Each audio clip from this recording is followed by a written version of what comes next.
Yeah, hey, warm up. Hey, yeah, hey, cold. Cause I got it. Yeah, hey, warm up. Yeah, hey, yeah. Cause I got it. Yeah, I remember me and my niggas going hard on that Black Planet shit. Was finna go to college, need a Black Planet chick. While you was playing hard like a Black Planet crick. Talk that shit in real life, I had to backhand a bitch. Mama back in 99, my favorite rap, cannabis. Bomb shelter was the shit, nervous wreck and a click. Put the battery in my back, gave me the gat and a clip. Now these hoes want a nigga phone number and a dick. Mama back in 98, that's when I first planned this shit. Watch when I hit the streets, these new niggas can't exist. When y'all was wearing rap diapers, I was tearing down ciphers. This ain't no overnight, I put in time like a lifer. Mama back in middle school, they used to think that I was hyper. Now I throw the riddle in my flow, get them hyper, watch for vipers. The girl is a snake, he gon' wife her. Shit, you know, powder blue suit, white Nike, hey. She that nigga leftovers, you the microwave. The bitch done seen more clubs than Tiger, A. And get a driver plate while he drive away. Yeah, you was almost fly, but your flight delayed. A little late, boy. Me and my niggas been eating off little plates, boy. And yeah, I'm hungry, so trust me, don't feel safe, boy. This is Carolina's finest. I'm high without the marijuana, honest, I promise. Yeah, fair enough. Yeah, you know that I got it. Yeah, hey, I got it. Yeah, you know, man. I mean, I'm a short shot right now, homie. It's looking good for you, boy. Let me take y'all back. Check it out. Hey, 1996, my own room now. I'm hanging posters up, holes up in the wall. My stepfather said I ain't supposed to, but I'm hoop dreaming. Hanging up pictures of my idols. Jordan was like Jesus, Slam was like the Bible. I used to read it twice and cut the pictures out. Had the Jordan free throw dunk, tongue sticking out. Focus trying to figure out, should I leave it here or move it there? Let me know if y'all can hear me. Let me know if y'all can hear me. I was only like 11, ain't even had no pubic hair. Told my mama when I make the league, I turn that down right quick. And I'm in it, was ill with the pill. I gotta get into this, so I'm gonna watch it before. Hold on, let me see. Let me know if y'all can hear me. Type 1 if you can hear me. You can hear me? Alright, bet. I just need someone to let me know if they can hear. Okay, bet. This shit just popped up just now. I have my shit disconnected. But what's good though? What's good? Hold on, let me turn this down a little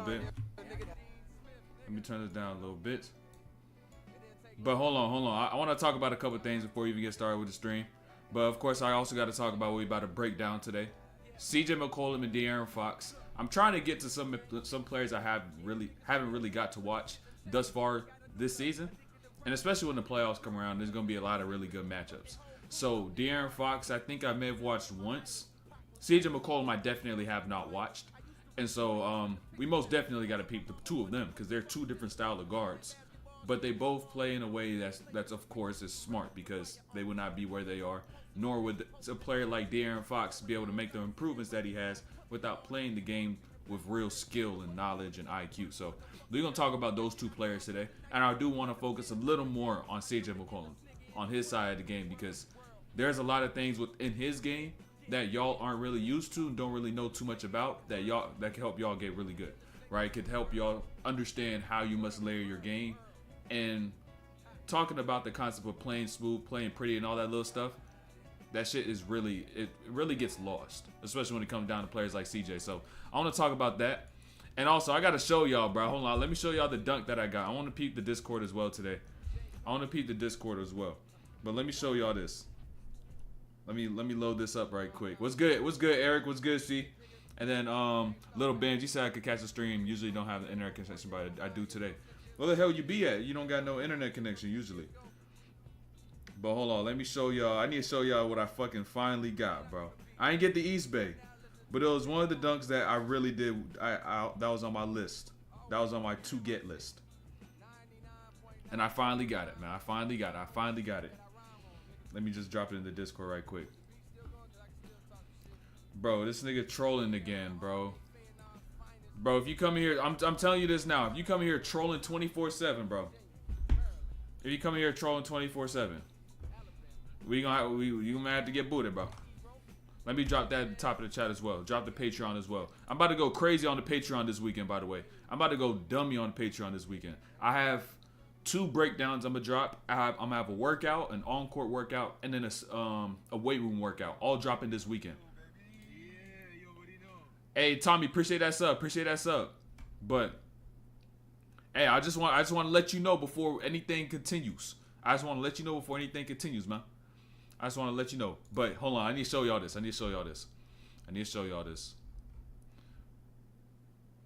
You finna play the troll. Hold on, give me one second. I need to show y'all this, bro. It's been a long time coming for this one. It's been a long time coverage.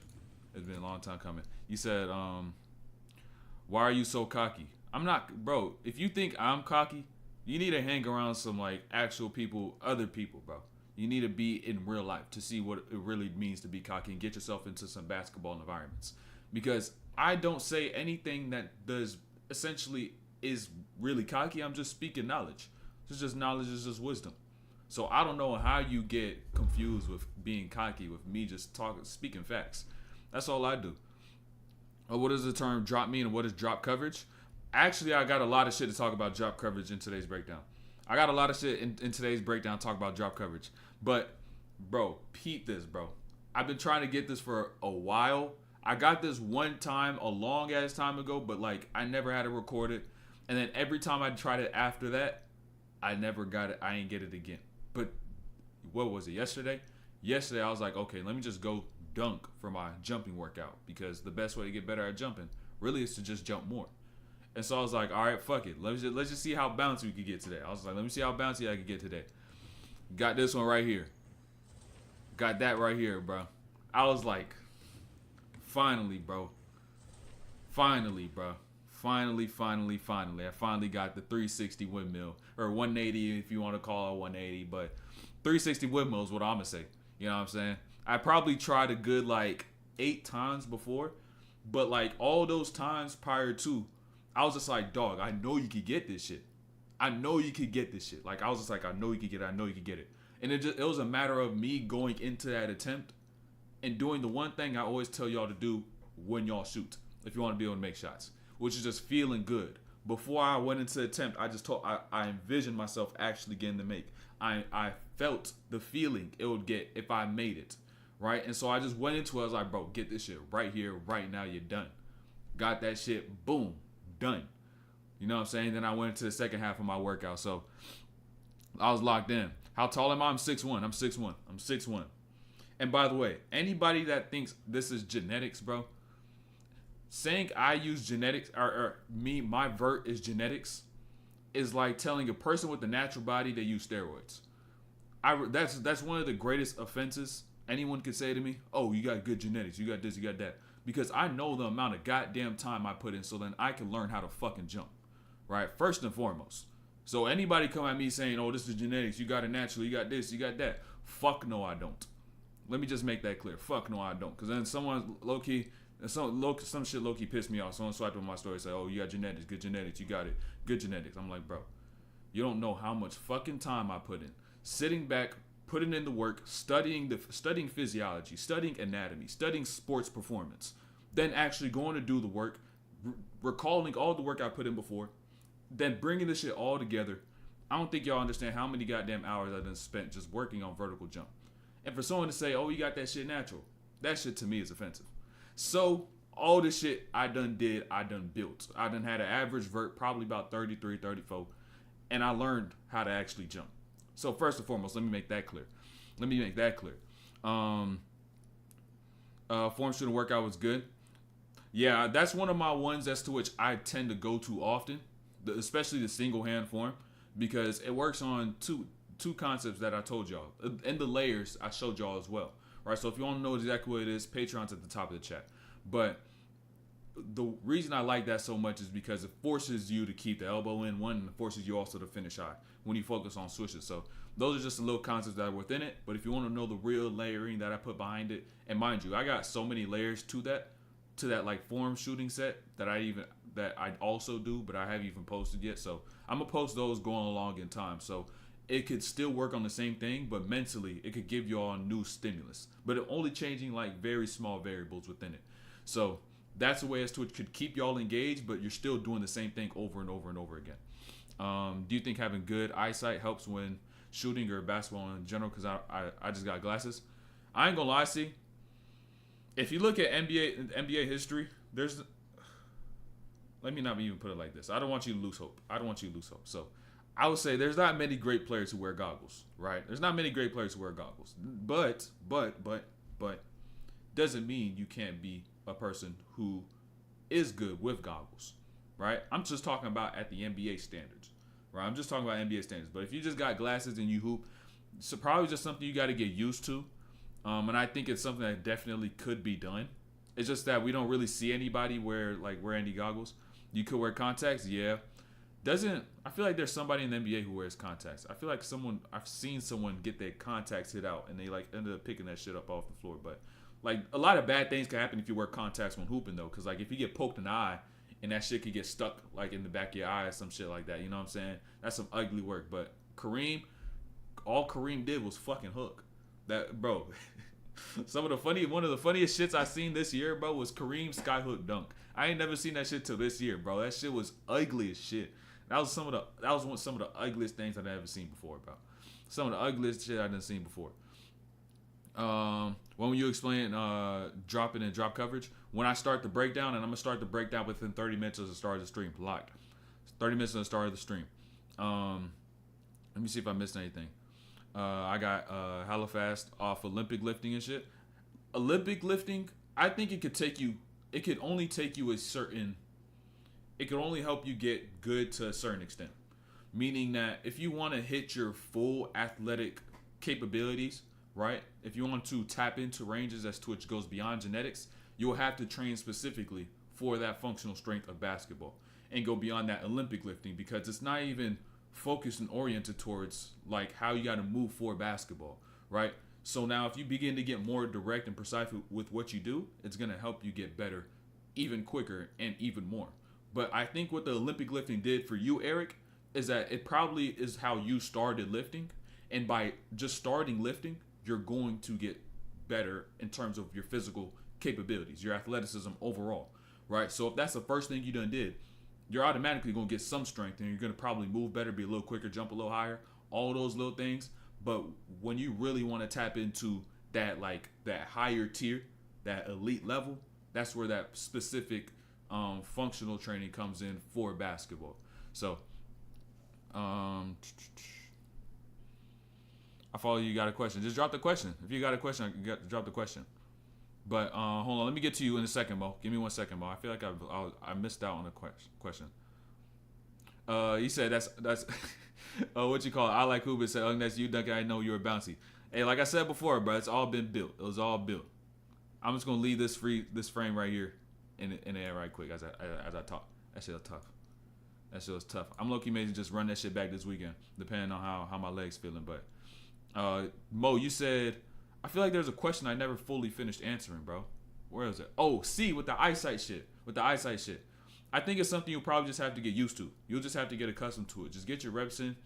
And the most important thing boils down to your belief. Because if you think I got glasses and I can't shoot, you'll never be able to shoot. Because that's what you're not just telling your conscious self, but your subconscious self. And your subconscious self is the person that shoots, right? Because in a game, you can't think through the entire movement of shooting. You just got to do it. So if your subconscious version of you thinks that you can't shoot, you're not going to be able to knock down shots. You may hit one and be 20% shooter, but that's a 20% shooter. You know what I'm saying? You'll hit some, but not at a good clip. So you just got to get used to it. And the same thing applies to all players, right? Put the work in, right? Because you cannot doubt the reps. And if you mix the reps in with a growth mindset where you take everything you do and see how I could get better from it, then you can't really deny that. You know what I'm saying? You can't deny that. Let me see. All right, Mo, you said when I play pickup, should be focusing on something specific every time, or should I just hoop and do whatever? I wouldn't say necessarily do whatever. I would say to something I also learned about playing pickup. Let me drop. I could gatekeep this gym, but fuck it. I'll just tell y'all right now. But I realized that if you want to be able to play pickup and layer your game, you can't just simply go and say, I'm going to work on this. I'm going to do this one thing that I've been working on this entire time, every single time. Because it's not going to work, right? Because the defense is going to end up picking up on the fact that you're only doing this one thing. And so now they're going to take away that one thing. Not fully, but they're going to bait you into doing it and doing it uncomfortably. So what you're going to have to do if you want to work on a skill in a pickup game is now start the pickup game like you usually play, right? According to your strength. Build your gravity according to what you're already good at. Not what you're working on, what you're already good at, right? So that's how you start the pickup game. So everybody knows, oh, he's good at doing this. And then once they realize that, once you lay that foundation, that's when you get into the shit that you've been working on. Because that's when it's gonna be actually opened up when you're playing in a real game, right? You gotta play in the same layers that you will in a real game that you do in a pickup game so that you could be able to work on your game. That's a gem, right? You gotta really understand that as well. And that's something as to which I just even realized when the last time I ended up playing pickup in the gym. And I was like, yo, I'm just gonna go work on this. I'm only shoot this shot. I'm like, this is not the way as to which I'm gonna get into the shot in the game. Like, I'm not getting the same feel for the shot. I'm not making the same reads for the shot. I'm forcing up the shot. And if anything, that's a detriment to my game. And I was able to just catch that while I was hooping. I was like, oh, this shit is not working. It's because you didn't lay the foundation, right? Since I ain't laid the foundation, I couldn't begin to go to the next layers that would open up that certain thing I've been working on. So, yeah. Hey, Questy, I'm gonna peep your film. But when like 20% of NBA players have eyesight problems because, in general population, glasses. Essentially some sort of eyesight problems. Some people may not even realize it, but I'm not sure. But you could definitely still be a good shooter with somewhat bad eyesight, without 20/20 vision. Let me say that, without like 20/20 vision, you know. And it also depends, like, of course, the extent of what your eyesight is. So, do you think doing the people split is beneficial for hoopers? If not, what split would you recommend? Or the split I put on Patreon, that split I put on there, I think it's still a good split. Even if you're not a hooper, but I would say that you could add in an extra day, maybe an extra few days, because the way I'm prioritizing certain muscle groups is according to what a basketball player would need. So essentially, it's beneficial specifically for hoopers, but you could also use it for yourself if you want to gain that style of body. You know what I'm saying? If you want to gain that functional strength for the sport. But you could, of course, maneuver some things around, add more things in. Like if you're a non-hooper and you want to work on things other than just basketball strength, like you could add some shit into there as well. So if that's what you're talking about. I just got home, fast twitch muscles by that, and then practice some ball help. Yeah, of course, a mix of playing basketball in itself is going to help a shit ton. A lot of people don't even realize that just doing exactly what you want to do is going to help you get better at a lot of shit. So I just turned 17 and I got dreams of making to EuroLeague 19 right now, but I'm on the bench. Coach don't want me to play. I don't know what to do. Club said I got talent and I have to wait. Essentially, you will have to wait to an extent, but how long will you end up waiting for? Will you wait until, like, this is something as to which I even think about all the time. It's like, how long until you realize that the right time is now, right?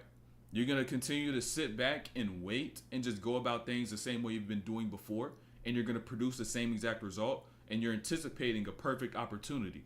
But that perfect opportunity will never present itself unless you actually go and put the work in and change your old habits and adopt new ones that's going to allow you to grow into the exact player that you want to be and be able to take that opportunity and get that spot, right? And so what you now got to do just as a player is say, okay, this is how I've been working out before. This is what I've been doing before. This is how my routine's been like. You know what I'm saying? And so say this is not working. I have to take the shit up a level, right? Working out 5 times a week, that's not enough. I got to take the shit up a level. You don't got to go from 5 to 10, but you could just progressively overload. Meaning this week, okay, I know I'm doing 5, maybe doing 7 workouts a week. All right, boom. I'm going to go next week. I'm going to go, instead of doing 5 or 6, I'm going to go 6 to 7. Or I'm going to add one more workout. All right, see how my body feels. All right, no problem. All right, let me go from 7, then try to throw in another one. At the end, boom, I'm going to go 8. Then boom, maybe try to go 2 weeks later, 3 weeks later, go 9. Right, you got to progressively overload and build yourself so that you can have this routine that maximizes your growth. And so ultimately, how long are you going to wait? Right? How long are you going to wait? Because I even realized at all times, the right time is usually going to be now, meaning to act according to what you want to get. So you got to start putting the work in right now. Do you know what I can do to use my palm when I use less of my palm when I dribble and shoot. When you dribble, I think you're thinking too much, especially on the dribbling part, right? On the dribbling part, you're thinking way too much, bro. Just dribble. Just dribble. You know what I'm saying? It's not like you, and even realize this. Hold on. Let's look at this for a second, right? Let's look at this for a second. If you try to just dribble with your fingertips and use your palm less, how much can you really control the ball? You're going to only dribble with your fingers, right? My hands is fucked up because this is from Duncan, by the way. This shit right here is from Duncan. But yeah, if you only dribble with your fingers, right? You're taking away what percent of surface area is your palm? Probably about 50%, you know what I'm saying? 55% of the surface area of the inside of your hand. So if you take that shit away, how good can you really control the ball? Every single time you're going to try to do a move, you're going to carry. You're going to carry because you can't be able to do a push cross with just your fingertips. It's going to be tough, right? You're going to need the ball to be in the palm. So that's one part as to what you're going to need the palm for, one. Two, when it comes down to shooting, you just got to see what works best for you, right? Is it really your palm that's off, right? Is it your palm that's causing you to miss shots, right? Is it your palm or is it not your palm? It could be something that is before that. It could be with your base. It could be with your feet. And that's the thing as to which I always go to fix first, because that is the foundation for your shot. You plant your feet down so you can now go and get up. And that helps bring that force and that fluidity through your shot. So I always look at the base first, usually, right? That's usually what I look at. Look at the base, I look at where your shot finishes. Look at the start, I look at the finish. And at that point, it's like, okay, usually what allows people to get better is if you fix the feet, because a lot of people are lazy at the base. And if they don't finish with their hand and line with the rim and hand at a certain height, usually the ball's going to go off a certain direction. And so things like, the ball is in my palm too much when I shoot. I think that's something you think too much of. So how can I put more touch on my legs? Instead of going to the gym where you're always trying to do regular layups, get uncomfortable, especially in your individual workouts. Get uncomfortable and get that shit as high off the glass as you can. Literally just do that. As simple as that. If you want to put more touch on it, you got to force yourself to adapt to the necessary touch for you to get the ball at different spots. And so, yeah, just literally as simple as that. I'll say that. Let me but I'm afraid they lying to me. I'm going to waste time. What you mean you're going to waste time? What you mean you're going to waste time? Like, meaning that if you put work in, like if you actually try to get better, you're going to waste your time. I can tell you this, if you just sit back and wait and continue to do what you've always been doing, you're going to waste your time, because it's been proven. It's been proven. Like, I can tell you this right now. It is a fact that whatever routine, that whatever schedule you've been on right now is producing the exact result that you got. If you want the same result, continue to do the same exact thing. But if you want to go to a higher level, if you want to be a better player, you're going to have to change what you did before. Simple as that. Simple as that. So you got to understand that. And I can guarantee you there's always a higher level. I don't care what level you're at, there's always a higher level. There's a reason why LeBrons and KDs and Steph Currys are still trying to get better every single day, right? There's a reason they continue to do that, because there's always a higher level. So I used to just live regular, but it didn't get me faster. I lifted more explosive sets like Olympic style. It gave me a base for getting hella fast. Yeah, like I said, though, if you layer that shit with functional strength and functional training, it's going to help you a lot. What muscles does a hooper need? Well, you need legs, everything that goes with legs, except for like the anterior tib stuff. That shit, you really probably don't need that. A lot of y'all think I need to do tib raises and shit, but in reality, it could actually hurt you. It could actually hurt you, especially if you play basketball a lot. It could hurt you. So I'll say quads, hamstrings, glutes, calves. Ankles got to be trained as well, but not as much as the larger muscle groups. I would say feet is also something else, but I would say you could worry about that a little later once you get your foundation set with the other stuff. Hips as well. I feel like that's like right below the major muscle groups, but before like feet and whatnot. And then core, of course. And then in terms of upper body, shoulders, and back. You don't need too much of chest because you don't really use your chest that much in basketball. You really don't. You look at NBA players, there's a very few amount that have a high volume of a high amount of chest muscle, right? They have a lot of muscle mass in their chest. So that's not going to be many players you see. Even like LeBron, you're like, yo, he's strong, he's big as shit, he's a unit. Bird, like he flat chested, like most NBA players are. Bron, you could name like anyone, like Bron, Tatum, Morant. You're gonna see people like Russ and Kawhi who probably do have a little more chest mass, but not much, right? You could literally go down a whole list, and not many people have a lot of chest mass. So a lot of people do get confused. They think you got to bench press their life away, but that's not how you really get stronger for basketball. What's good, Albert? And then anybody else join? Hayden, you said, how could I make tough shots? You shouldn't try to be making tough shots because there's no need to go seek tough shots. I could probably even guarantee you, I've probably never seen you play in my life, but I could guarantee you could get a lot more easy shots before you have to revert to going to tough shots. I could guarantee you that. So there's no need to worry about how do I make all these difficult, highly contested shots. That's going to be a byproduct of mastering the fundamentals. Once you master the fundamentals, the tough shot making is going to be a byproduct, meaning that I've already got all this foundation, fundamental stuff layered, set down as my foundation, and then after that, it's gonna get to a point where everything that I do is really automatic, and my level of focus and concentration is there, so I could be able to make tough shots, right? So there's not really a need to say, okay, I need to go in the gym and get better at making tough shots. So should I work at the game speed or slower pace like guys like LaMelo, SGA? Or in workouts. So you're saying in workouts, should you work at game speed or slow pace? It depends on what you're working on, what you're trying to improve. Sometimes you need to work on skills at a slow pace so that you learn how to master it when it does get fast. Other things, they're ready for in-game application, so then you already work on those things fast. So it just depends on really what you're working on. Also, you shouldn't necessarily try to play exactly like SGA. You got to understand how fast you process the game, right? Mentally, what's your processing speed like? And then once you understand your processing speed, then you can understand the pace you got to play at. So we can't all play at Luka's pace or anything like that, or Shai's pace, because the ways to which they're able to use their body, they're able to manipulate and be able to create space through their physical contact, right? Through their ability to nudge and really get into your body and move you. Whereas somebody may be more speed-based, meaning like a Darius Garland, where they're going to utilize their step and then force you to break their base and be able to create space that way. So it depends player to player. I don't like to put one hat fit or one shoe fits all for every single type of player. How you guard someone faster than you but can shoot? Well, you got to take away one thing first and foremost. Do you want to take away the shot? Or you want to take away the drive? Probably take away the drive. So you got to give something up and get comfortable giving something up. So that probably will be the shot and giving them a late hand. So you got to give something up. That's what it comes down to defense. You got to give something up. So I'm doing 4 weight room workouts a week.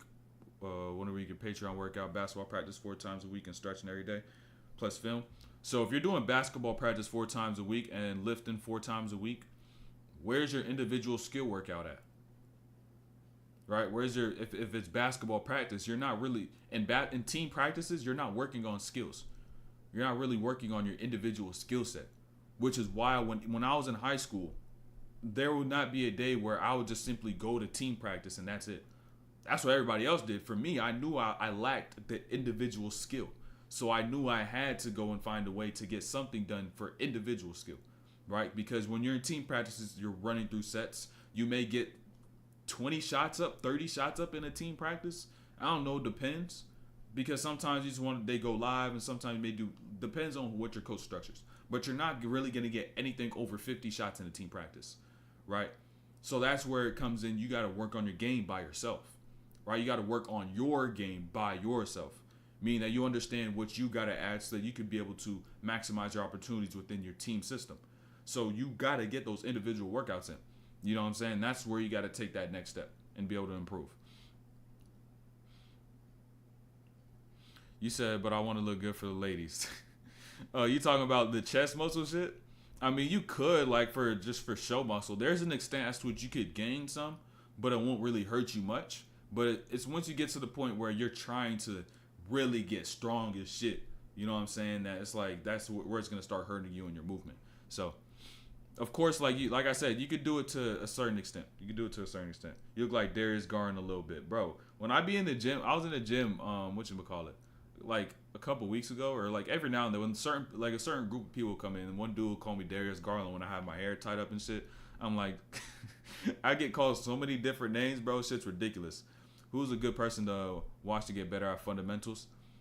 The fundamentals that all y'all need, and the fundamentals I'm gonna be hyper focusing on in the Patreon beginning this weekend is catch and shoot. I'm gonna be talking a lot about catch and shoot, and I'm gonna be watching everybody, and I'm gonna show y'all all the skills that are connected with every single player, with playing off the spot up, and how to make these reads, how to gain that foundation, that fundamental to today's game, because that's really the fundamentals to modern basketball.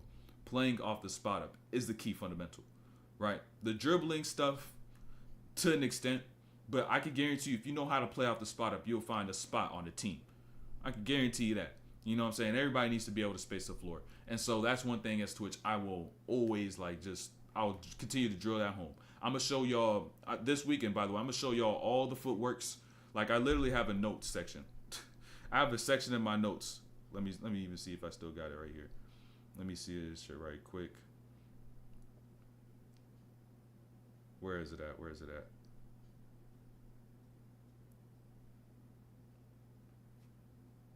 Let me find this shit right quick.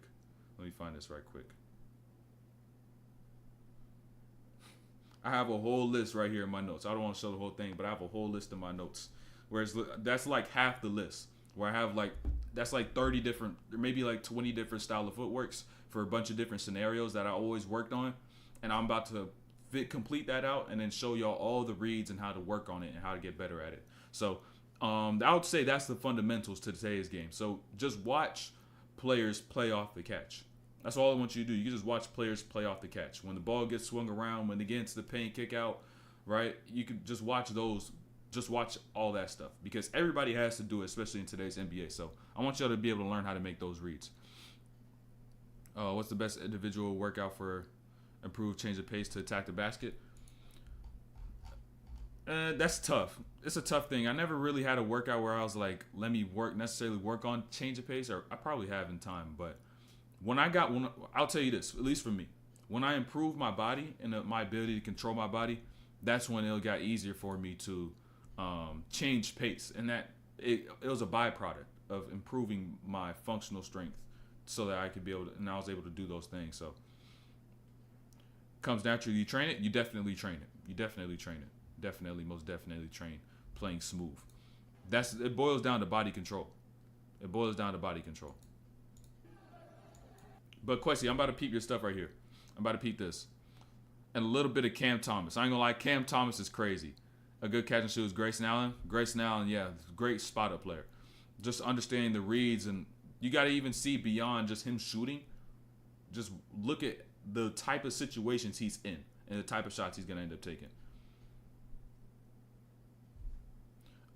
If not, what tier enables private sessions? The GOAT tier, Jordan tier, the 45 tier. Warriors breakdown, Curry breakdown, in due time.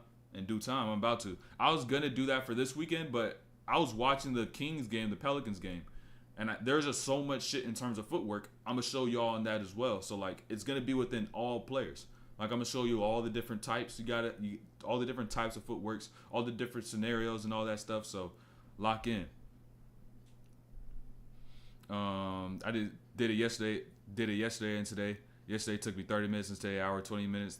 These consecutive switches not easy, bro. It's a mental game, bro. I kid you not. Once you get into a game, like I'm gonna help y'all expedite the process of getting better as a shooter by teaching y'all how to improve your mental, right? Teaching y'all how to improve your mental, so that by improving your mental, you will be able to hone in on what exactly it takes for you to knock down a shot with a low quantity. A lot of players have the capacity to do so, especially when they have 100, 200 shots they know is coming their way into practice.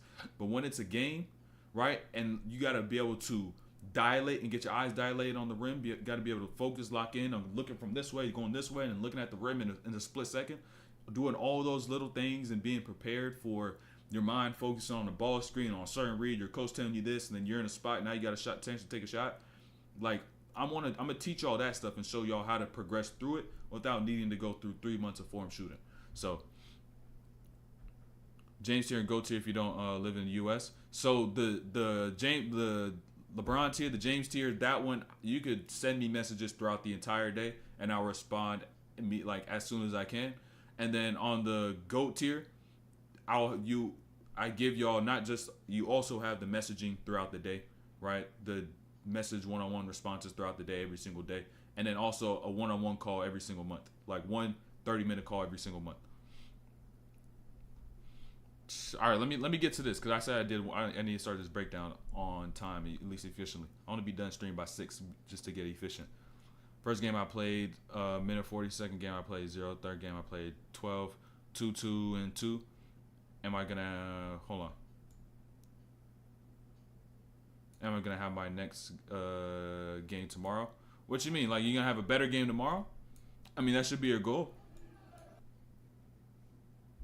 You playoff predictions Monday. I'll do predictions on Monday. I'll do predictions on Monday. I'll do the predictions on Monday. Yeah, the bracket will be. It should be. Yeah, I'll do it on Monday for sure.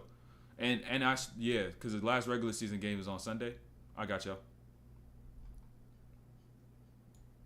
6 points in a 4-on-4 at school.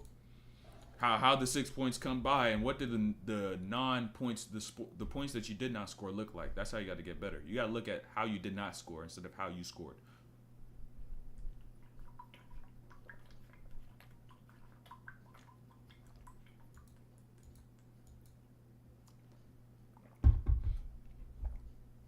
Warriors winning finals is probably the most diabolical thing I heard today. But let me peep this though right quick.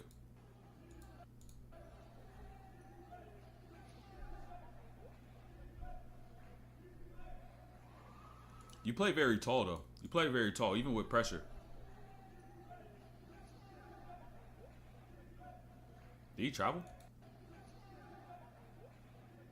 Oh, he didn't travel. Give me 1 sec. Let me peep this right quick.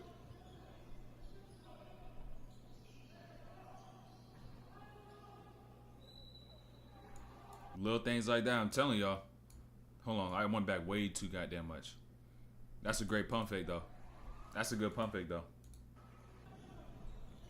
Sometimes I'm not gonna lie, I'll just pump fake just to see if like that's what somebody just to see if they go for it. Not even with an anticipation of driving. I'll just because I know once I get back down, I don't really gotta. I'm in my own pace. You know what I'm saying? I'm not rushed to go and actually go drive off of it. I'll just use it to see sometimes. And even realize this. Hold on, Quessy. I want you to really understand how this pump fake even worked, right? I want you to really understand this. You have no man right now, right? You have nobody guarding you. There's one person here guarding two. He's pointing out here. Somebody need to pick up on you. So that person who's going to pick up on you is from this whole other side of the floor. So he has to run all the way from that corner side to the wing. So now just by closing up that gap and getting to your body, he has already forgotten about personnel and anything that mattered with that, if that was even a topic of conversation. And so by him running, he's not even thinking. By not thinking, he sees the ball, he jumps. Right? Little things like that. That's why them hard closeouts, that's something y'all got to get familiar with. Right? To where subconsciously you just know automatically what to do with it. And that's really what it boils down to, all reads in basketball.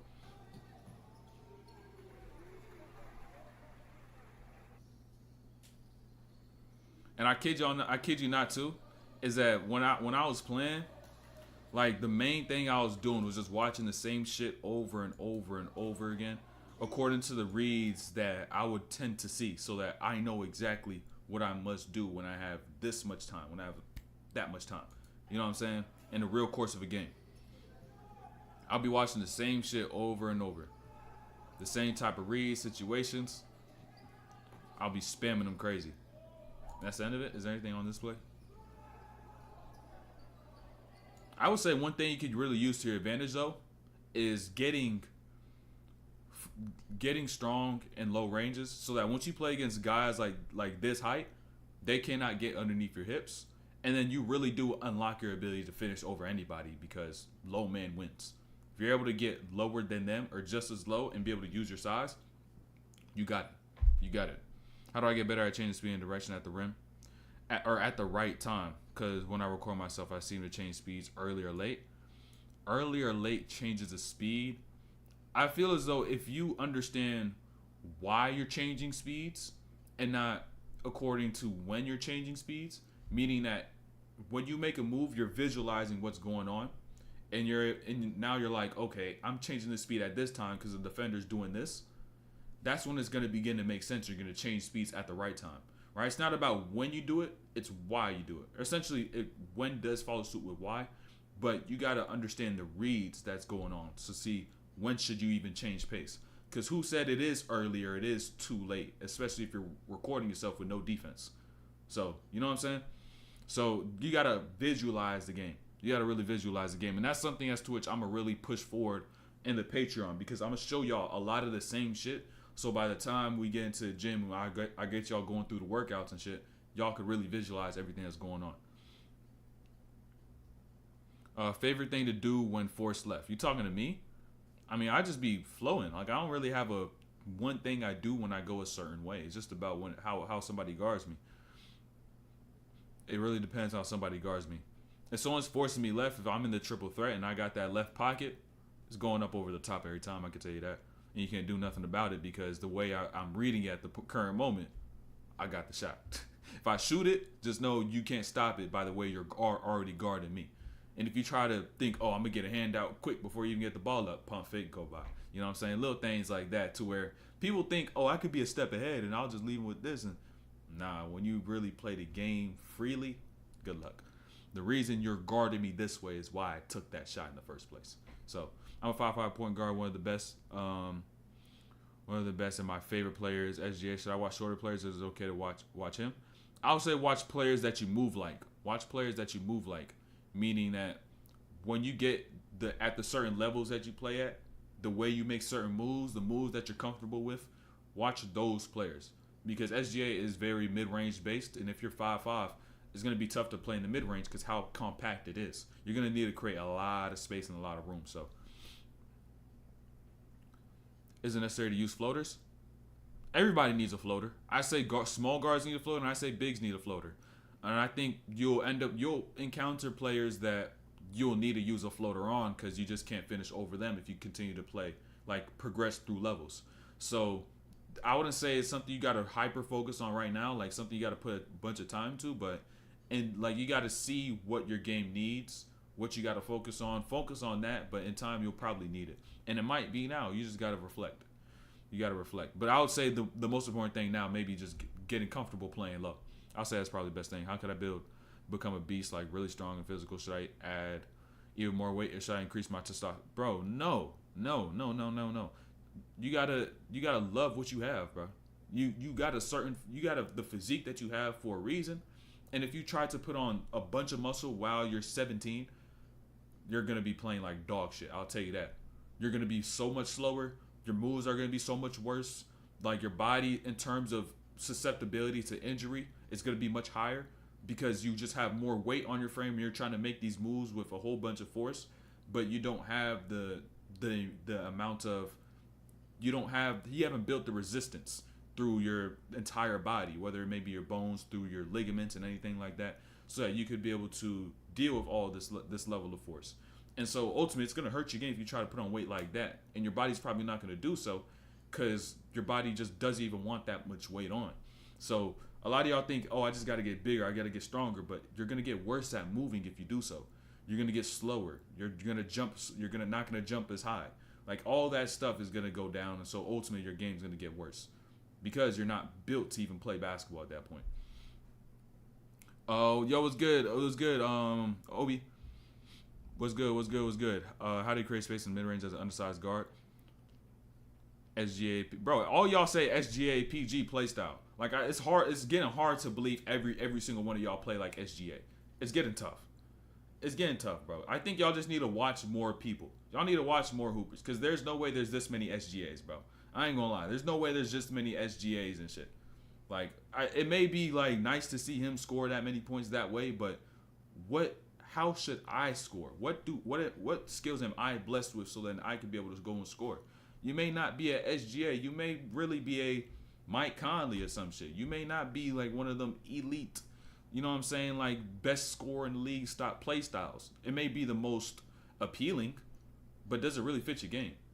That's the real question. And there may be a thing or two within his game that you could add to yours, but ultimately you got to look at everybody. Like, you got to look at all players.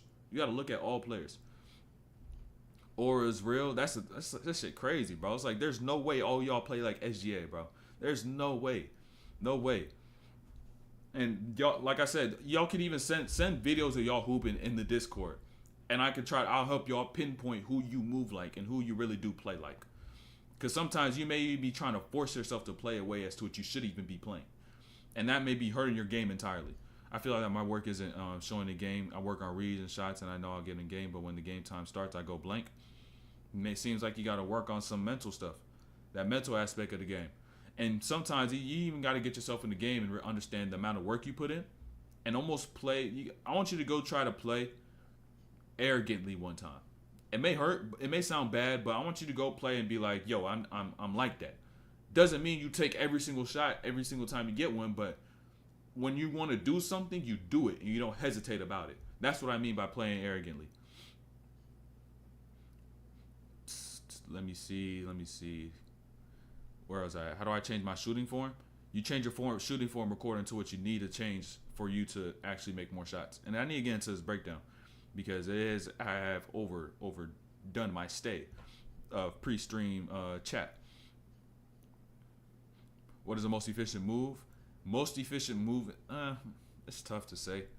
It's tough to say what's the most efficient move. It depends. I want you to go into the post and see what you feel like using. Like, I want you to watch a post player and then try out their moves and see how it feels according to you, so you understand what feels best for you. Because I'm going to talk about this with De'Aaron Fox in a couple clips, is that playing in the post doesn't boil down to what works and what doesn't work and how big you are. It boils down to, hold on, pause, no Diddy. But it also boils down to how you feel, right? It boils down to feel. And if you got a good feel for the post, you could post up anybody. So how do I get back in rhythm? Wayne, I would say that you should think about all the times you made shots and the times that you were hot, instead of thinking about all the games as to which you missed a bunch of shit. You know what I'm saying? All the games that you're off. According to my film, who do I look like? It's hard to say because I would say it's hard for me to say who you move like, because in the stuff that you showed me, I haven't seen enough of your decision making. I need to see more of your decision making, because you put like 3-4 blocks in there, then you had to rip through an attack. Like, I can't judge it off of that. Like, I need a larger sample size. I'm not going to give you no watered down, you know what I'm saying, conclusion essentially. You know what I'm saying? I can't do that. I simply can't do that. So I told you I need to see more of your decision making, which is why I may watch a player for like 5 minutes of the game film and be like, oh, that's how they move. Like, you know what I'm saying? So that's like y'all. I don't even want to use this for example. When I was playing, right? When I was in high school, I was like, all right, damn, let me try to be like Steph. But then I was like, I can't do all the shit that Steph does. And that was just a blood honest truth. You know what I'm saying? It was just a blunt truth. And so I had to think back and say, okay, who can I really learn from who plays off the catch and I'm in similar situations? I learned a little bit from Steph and Clay to an extent where I'm not trying to get his dribble package and his finishing package. Just worked on the shot, right? Relocating, getting the footworks. That's what I watch out of Steph. I got his footworks, right? Clay got the footworks. After that, I was watching like Seth Curry. Then I was watching like Seth Curry. I ain't gonna lie, he does have a huge influence, especially when I was coming up and playing. Cause I was like, I don't got the handle, but I could still shoot, right? So how could I be able to shoot without using a bunch of dribbles? And so that's where it came down. I ended up watching Seth Curry, and you got to look at players like that. Some of y'all may not be Paul George. You may in reality be like a Tim Hardaway Jr. or some shit.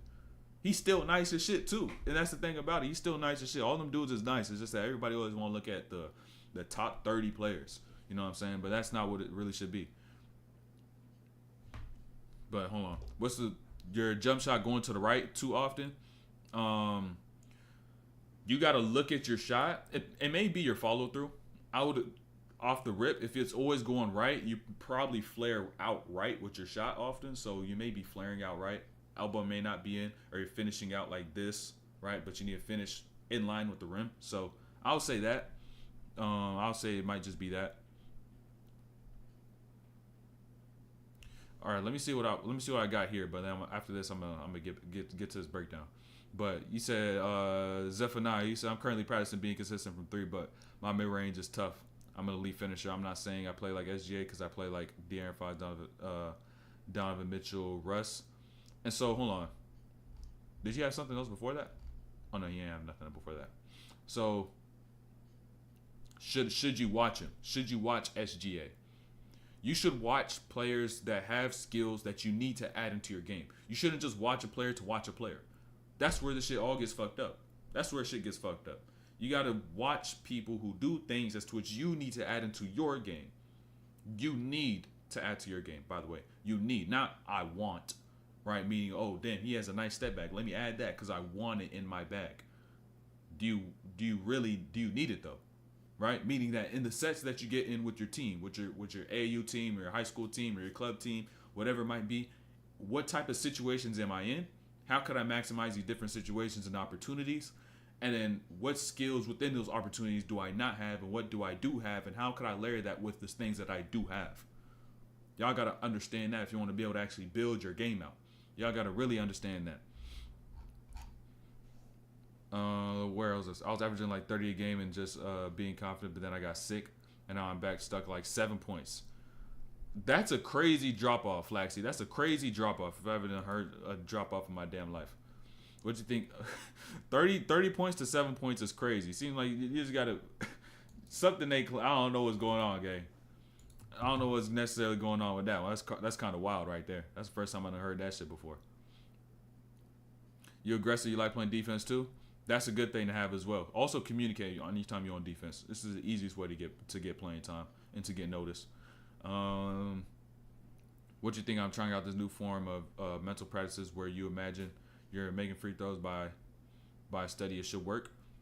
Imagining things before you even do them will help you produce exactly what you want to produce, because it will tell your body to do what's necessary for you to accomplish exactly that, and not you trying to control every single bit of emotion, right? Excuse me. When it comes down to, say, for example, shooting, right? Y'all got to understand that imagination portion is crucial. Like I told y'all with this dunk, right? I told y'all with this dunk that I had. Hold on. Let me show y'all first. Let me show y'all this right quick. So some of y'all may not even know. That was early in the stream too. So early in the stream. Where is it at? Right here. There you go. But look, I told y'all before I got this dunk right here, I had to imagine myself making the dunk and feel how it felt, like internally, before I even got the make, right? And so the whole time, even leading up, I was feeling it. I was imagining the shit actually going in. The feeling I got once the shit actually went in. And then I went and actually did it, and I stopped thinking about how I gotta cuff my hand on the ball, how I gotta spin, how I gotta take this step, take that step. And I just simply went into the dunk, boom, and I got it, that go. Right? And so, of course, you're not gonna, also let me even note this as well, is that you're literally not gonna be able to produce it every single time, but it's gonna increase the rate. Because there have been times before where I felt it. I was like, yo, you're right there, right? You're right there with that dunk. You're right there. And so I was like, bro, I know you could get this shit. So I had to continuously remind myself of how it felt and how it and like imagining myself actually doing it, like getting to the rim, the ball going through the rim, all that little stuff. So my body did what it needed to do. Thoughts about Tyrese Maxey?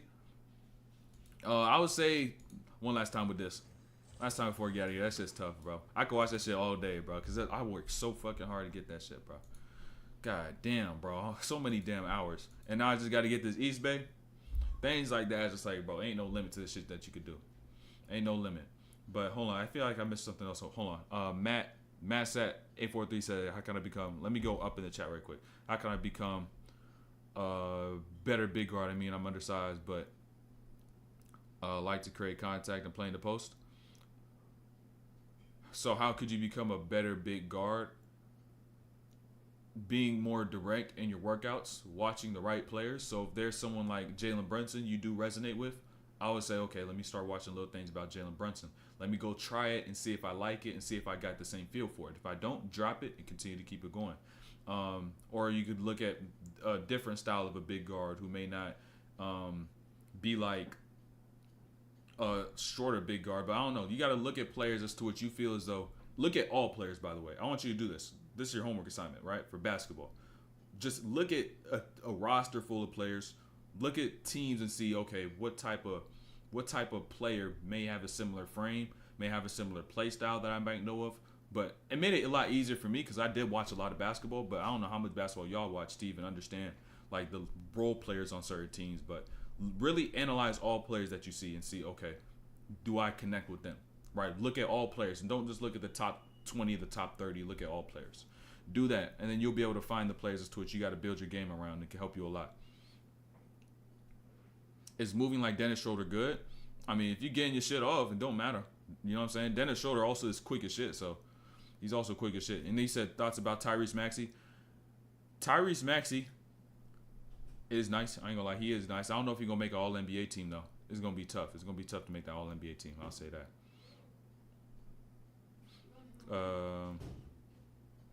It's Secret by Rhonda Byron. It's about law of attraction. I already got some books I'm reading right now. But appreciate the suggestion. I feel like when I play passive facilitate, my team wins, but I still want to get mine. What should I do? I would say you got to find your ways of scoring. Hold on.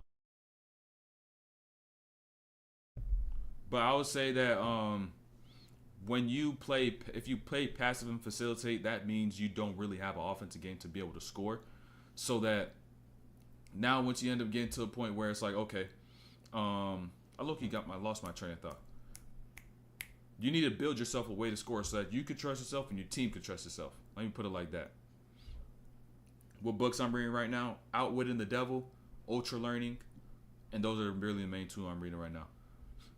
What could I do to get faster? Get in the weight room. That's your first step. Just get some muscle on your frame. And join the Patreon. Join the Patreon indeed. But let's lock in though. We need to lock in with this breakdown. Let me pull that up right quick. Did I miss the breakdown? No, we about to start right now. Probably within like the next 5 minutes. What's up, baby? What it do, Hey baby? JD, appreciate that sub. Get faster, do sprints. Sprints is another good plyo. But let me get this posted. On the Discord and posted on the gram, right quick.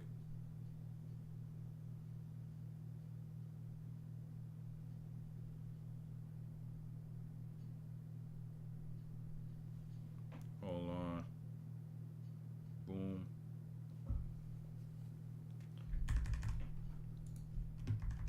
Let me get this poster right quick.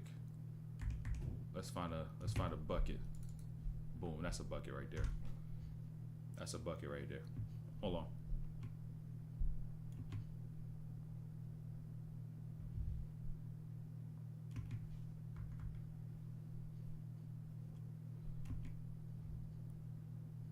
Give me one second.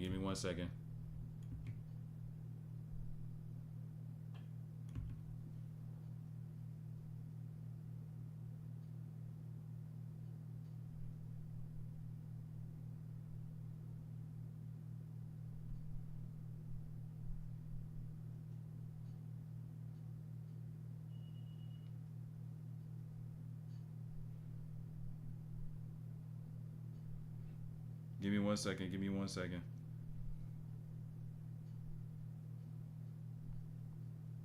Hold on. Boom. Boom. What's up, baby? Boom. Yeah, you already know. Hey, not going. Appreciate that sub, or that was a follow off Twitch. That was a Twitch follow. That's crazy. I'm still be getting Twitch follows to this day.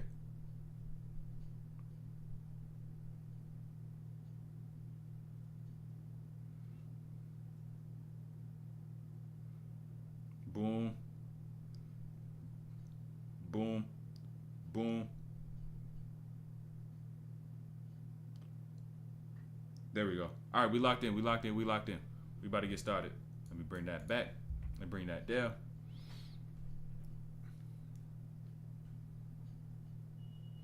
I'm trying, bro. I'm trying. I'm doing. Actually, I'm not trying. I'm doing. I'm not trying. I'm doing. I'm not trying. I'm doing. By the day, trust. Each time, we're going to get to the point where every single breakdown will be done by 6 p.m. EST.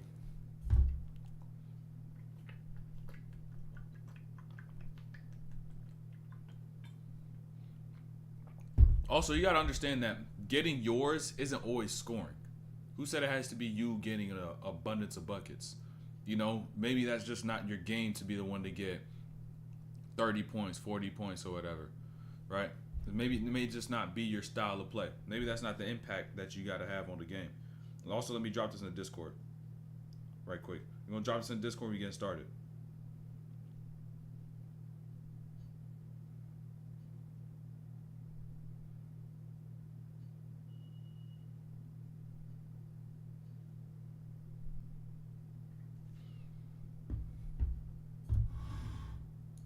It's already 4 a.m. for me right now, bro. I'm on the East Coast. I'm in Florida, bro. I'm in Florida. It's 4 p.m. EST over here, man. How do I master finishing decently from different positions? See the positions you tend to get yourself in, and then work on those. Work on the touch from those positions. Also, an exposure to challenging your touch around the rim, right? Because finishing boils down to touch, and it boils down to body control. Work on body control in the weight room. Work on touch when you're on the floor, and then you're able to bring them together when you're actually going through these game movements. So little mix of good blend of both. So let's lock in though. I got a few clips to start that just talks about habit. First few clips I want to talk about habit. Then I really want to get into they 33 pieces. I think Fox had 33. McCollum had like 32, 33 as well. I think he had like 32. Isn't 520? Yeah, about 520. It's about 520 right now. About 520. So I mean, any earlier, I don't like the way my days are structured, bro. The ways my days are structured. You know what I'm saying? Because there's still also people watch are in the U.S. So it's a time that lies in the middle of all. But let's talk about, like I said, De'Aaron Fox. I got like maybe 3 clips about Zion. Maybe 3 clips where I'm talking about Zion. Let me also zoom my camera in a little bit. Zoom my camera in just a tad bit. But yeah, I got like maybe a few clips where I talk about Zion, but mostly it's going to be about Fox. It's going to be about McCollum. It's how is CJ still any good? Bro, he's still nice. And by the way, Bungus, you won the giveaway. DM me or message me or some shit. Don't let me forget. You won the giveaway. The other person who's supposed to win the giveaway, whatchamacallit, other person who's supposed to win the giveaway, I messaged him. He hasn't messaged me back. So I may have to do another raffle. For the Patreon members. But yeah, like I said though, let's get started. Let's lock in. A lot of this stuff I also do like to focus a lot about guard shit. I wasn't there yesterday, yeah. Last message right here, where I made a regional team where I'm from, and the competition got so much better. I went from starting on my old team to playing at 5 minutes. So how do I get back to starting? You get back to starting by getting better according to what your team needs out of you, right? Where do you see yourself fitting in within the system that your coach has? And then you got to work on those exact things to where you could be able to fit in. So let's lock in. Indeed, let's lock in, right? So first, we're going to start off with Fox. Y'all guards got to just pick up this habit anytime y'all get trapped, right? Y'all think, where could I pass? Where could I dribble? What move could I do to get past the double team? You just got to do this sometimes. You just got to do this, bro. You get trapped, just hit it off their leg and let this shit go out of bounds. Because usually what it's going to be is 2 defenders and then the sideline or the half-court line or the baseline being that 3rd defender. So just hit it off them and utilize the fact that the sideline or the baseline is the 3rd defender. Simple as that. Y'all got to pick up that habit instead of always thinking, how could I split? Like, why could I turn the corner? Or how could I do this double move? And nah, just hit it off of them. Yeah, that shit go out of bounds, especially when you're in situations like this. And now, here, let's talk about this with CJ. Why not? Why not do all them goddamn moves? Because you're going to turn that shit over. Coach going to sub you. Coach going to sub your ass out the game, especially in high school. You're going to do some shit like that. You know what I'm saying? Like, they be, especially the coaches be with a short leash. You know what I'm saying? Where you do one thing, it's like, yo, get the fuck out of here. You know what I'm saying? You know, like some coaches really do be like that, no matter who you are. Tips, suggestions, of workouts. Patreon got the workouts. I got about 3-4 videos dropping this weekend on the Patreon. But what's this play? Oh, it's the CJ play. Let's talk about this play for a second. Look, a reason why y'all teams don't get many open shots is because y'all do this. When y'all drive, y'all always think attack and score and get contact and miss out on an open teammate. But what you really should do in these situations, right, is that instead of deciding to drive, get contact, when you do drive, you make these reads, and as soon as this player right here decides to hop in to help, is when you go make this pass to the teammate in that corner, and now they could actually be able to get a good look off. So you may be missing out on assists for yourself, open shots for your teammates, good shots for your team, if you always try to drive and think contact, think score, think get through gaps, because then you'll miss an opportunity by being able to pitch to a teammate. And also, let me pull up my on-screen marker. Right quick.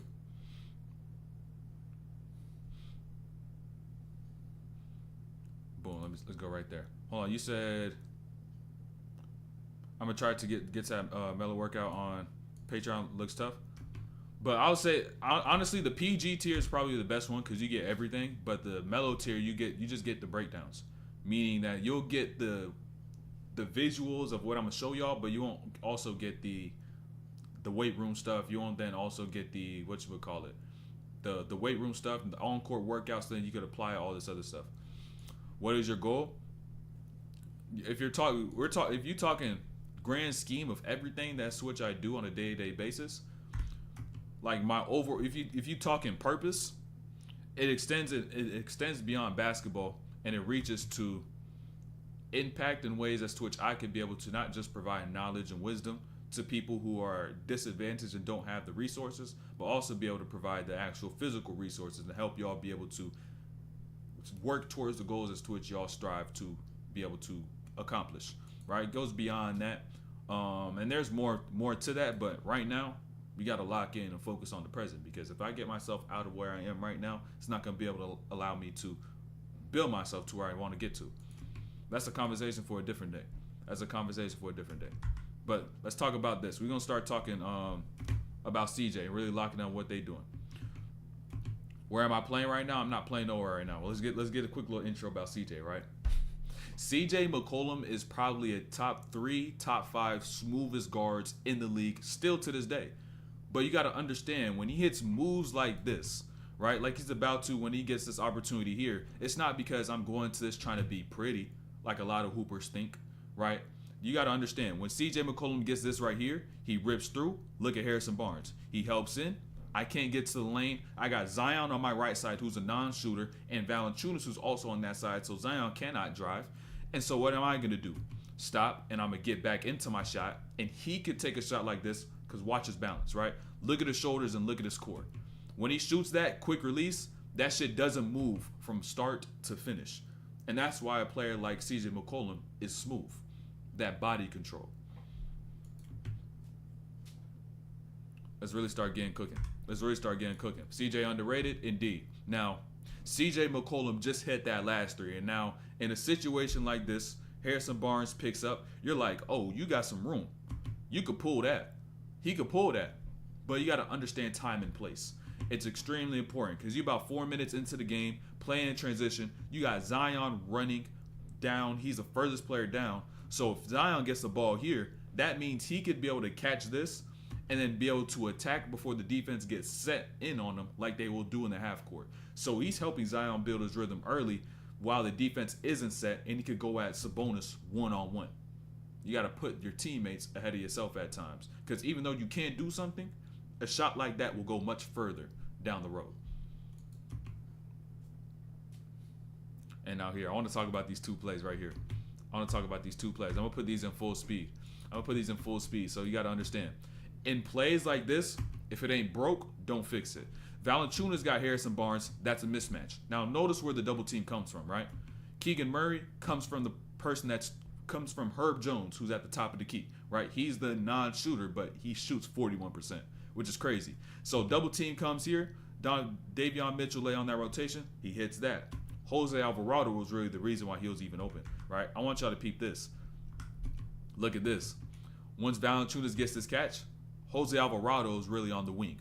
But what he's going to do now, work his way down to pull down Davion Mitchell, and now he's further away from the closeout to Herb Jones. So now Herb Jones catches that bad pass and is able to knock that down, right? Next possession down. If it ain't broke, don't fix it. Valanciunas gets this catch once again. Double team comes from guess who, right? Guess who? Herb Jones. Now what do we do as an offense? We attack the same exact way. He tries to jump that lane. You don't got it. Get into the paint, swing to Jose Alvarado. This is just easy offense. And if some shit is working, don't try to go away from it. Continue to spam it. Because why work harder than you need to if all your goal is to do is to score? Ain't no need to work harder than you need to. Let me slow this back down. Rim running big. Rim running big is a most important because you'll pull in the defense, right? You'll literally suck in the defense. Pause, right? So that literally everybody will just pinch in, and now it opens up all the passes going out.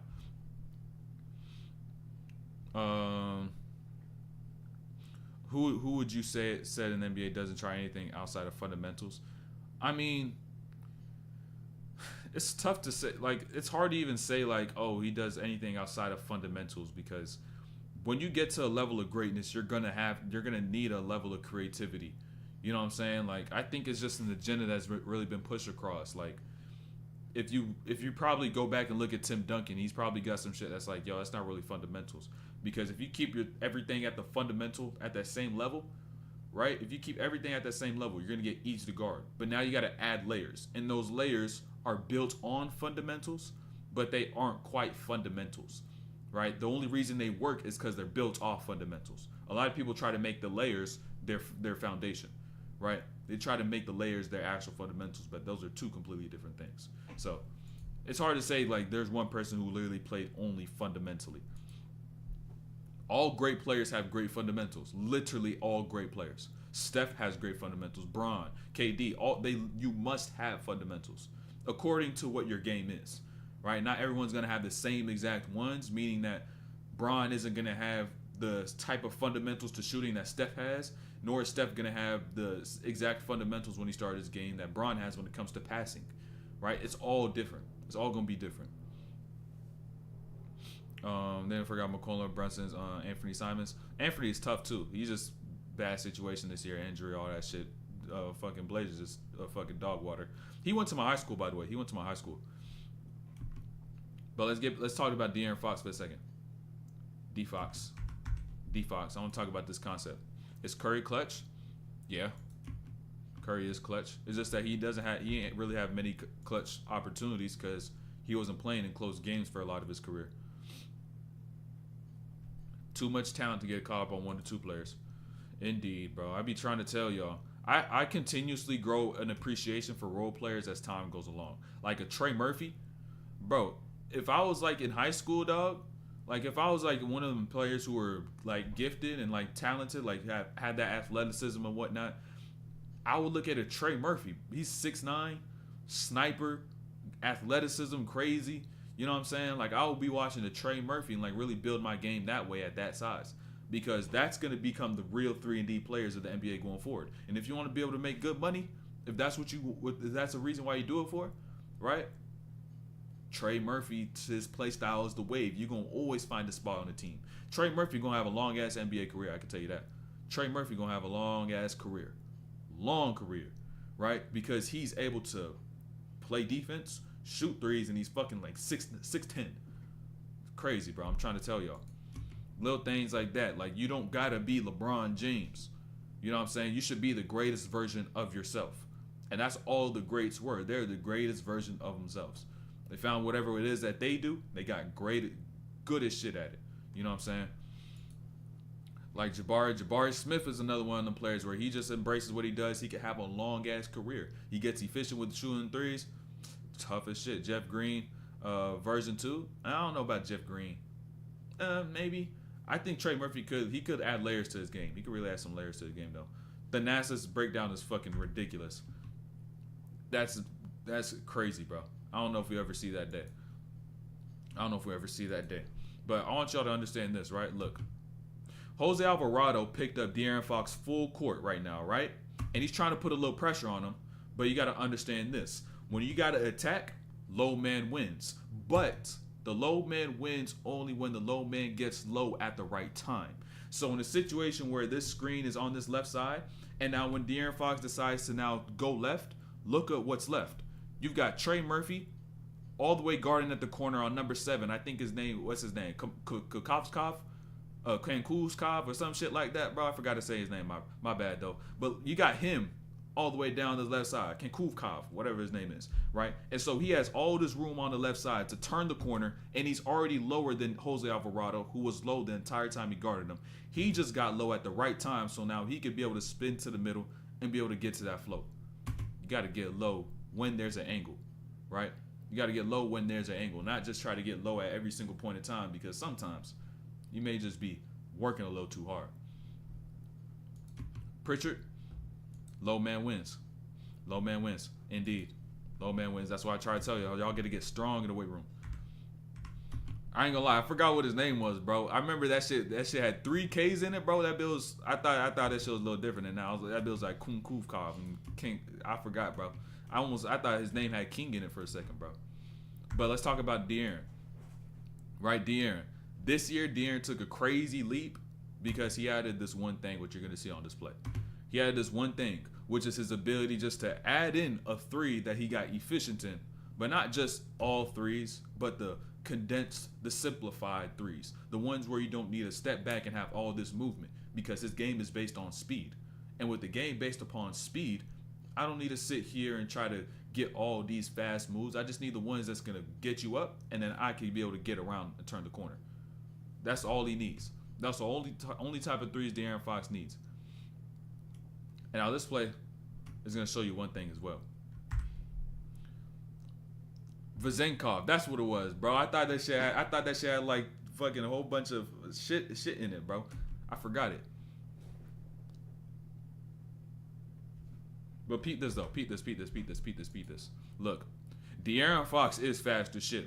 But this one play is going to show you where defenses are vulnerable the absolute most. Because with 5.4 seconds left and he's on the opposite block, De'Aaron Fox goes down the floor, right? He got past the entire New Orleans defense, and despite knowing the fact that he's got about 5 seconds to be the end of the quarter, they still end up fouling him and sending him to the line, because when a defender is going back, that's when it's toughest to play defense at all times. It's by far the toughest time to play defense. Backpedaling, good luck. They're always vulnerable. That's why if it's a one-on-one, you get them turning, it's going to be tough to even change directions and get set. I thought you was a coach. Hey, bro, I work out every single day. Let me tell you all that. I work out literally every single day. Like, I can even show you my logs for my gym.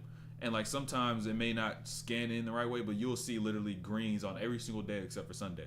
Like, I work out every single day. Whether it's going to be hooping or vert workout. Like, I'm still trying to just get better, bro. Getting better is just so fun, bro. I don't know how some of y'all can't get better. About the Patreon today, I peeped, bro. I seen you ask the question. I'm going to respond to it once I finish stream. It was just too close to stream time. I had to make sure I get started. But peep this with De'Aaron. I want y'all to really understand this. So, first things first, I want to talk about the move. Let's talk about the move. Let's talk about the move that De'Aaron is about to use first.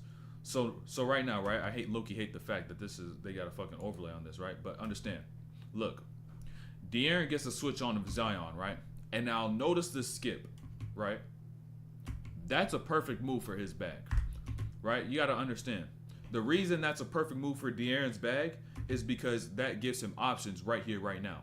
I can now go attack you with all my speed, or since in the offseason I understand that you're going to guard the speed and take away the rim, I can now have this pullback into my shot when you give me all that space and I see you retreating while I dribble down. So now that shot, perfect for him as long as he got the reps for it, and he has, because he's been shooting about 37% this season. Crazy improvement.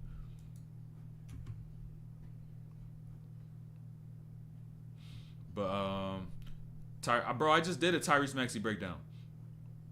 The NBA ones, bro, I hate that, bro. I don't want to, bro. Like, I'm sorry, With all due respect. I don't want to be on live television and see Willie Green face covering 25% of the screen, bro. Like, I don't need, like, you can just put him in a little square in the corner, bro. Like, I don't need to see his face that big, bro. Especially, like, come on, man. You know what I'm saying? You know what I'm saying? Like, come on, man. Come on, man. I don't need that. Like, and on top of the fact we came here to really watch the game, you can put that shit on the background or some shit, bro. Like, come on, bro. I don't know why they made that shit that fucking big, bro. Pause. Damn, no Diddy, bro. No Diddy. But, god damn, bro. Like, come on, man. Like, we could see his hair follicles, bro. Like, bro, TNT, ESPN. You don't need to put his face this big on the screen. You don't need to. Right? We ain't come here to see his nose, his hair follicles, his pimples, his acne, anything he may have, bro. Like, we just came here to watch the game. And now when even watching De'Aaron Fox, his body cut off because you want to show us De'Aaron Fox, you want to show us Willie Green. Any coach, bro, in general, even Greg Popovich, Eric Spoelstra. I don't need to see that. I don't need to see that, bro. Just like put a little square like these in the corner, we good. We good, bro. They got 4K quality on a coach face, bro. Come on, man. We can see his wrinkles from this, bro. Like, bro, we don't need to see all that, bro. 4K work is crazy. You don't need that, bro. You got him in 4K. But peep this. Let's go back, bro. You see, bro, you see his veins popping. Hold on. Bro, his vein popping in a motherfucker. Dog, we don't need to see that, bro. And I know damn well he don't want to be like interviewed during their time out, right? In between quarters and shit, bro. They don't want to. No, you don't want to, bro. You don't really want to do that shit anyways, bro. You don't need to do all that. You don't need to do all that. That's what it looks like to be doing too much. That's what it looks like to be doing too much, bro. You do way too much. But let's get back to CJ though. Let's get back to CJ. So, a lot of y'all probably don't even realize, but CJ is shooting 42% from three this season. And so when it gets here in situations like this, those decisions are easy to make. Very easy decisions to make. Because you got Dyson Daniels running that left side. And you got De'Aaron Fox playing damn near at this elbow.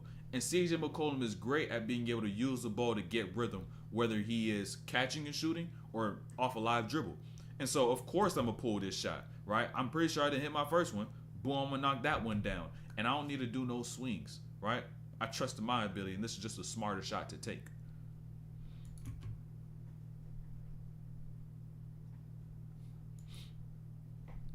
Boom. I want y'all to repeat this. Did I even talk about the other concept on that play? You see, Willie Green's face made me forget about this other concept I was going to tell y'all about, right? Notice this right here, right? You got the screen with Alex Len, right?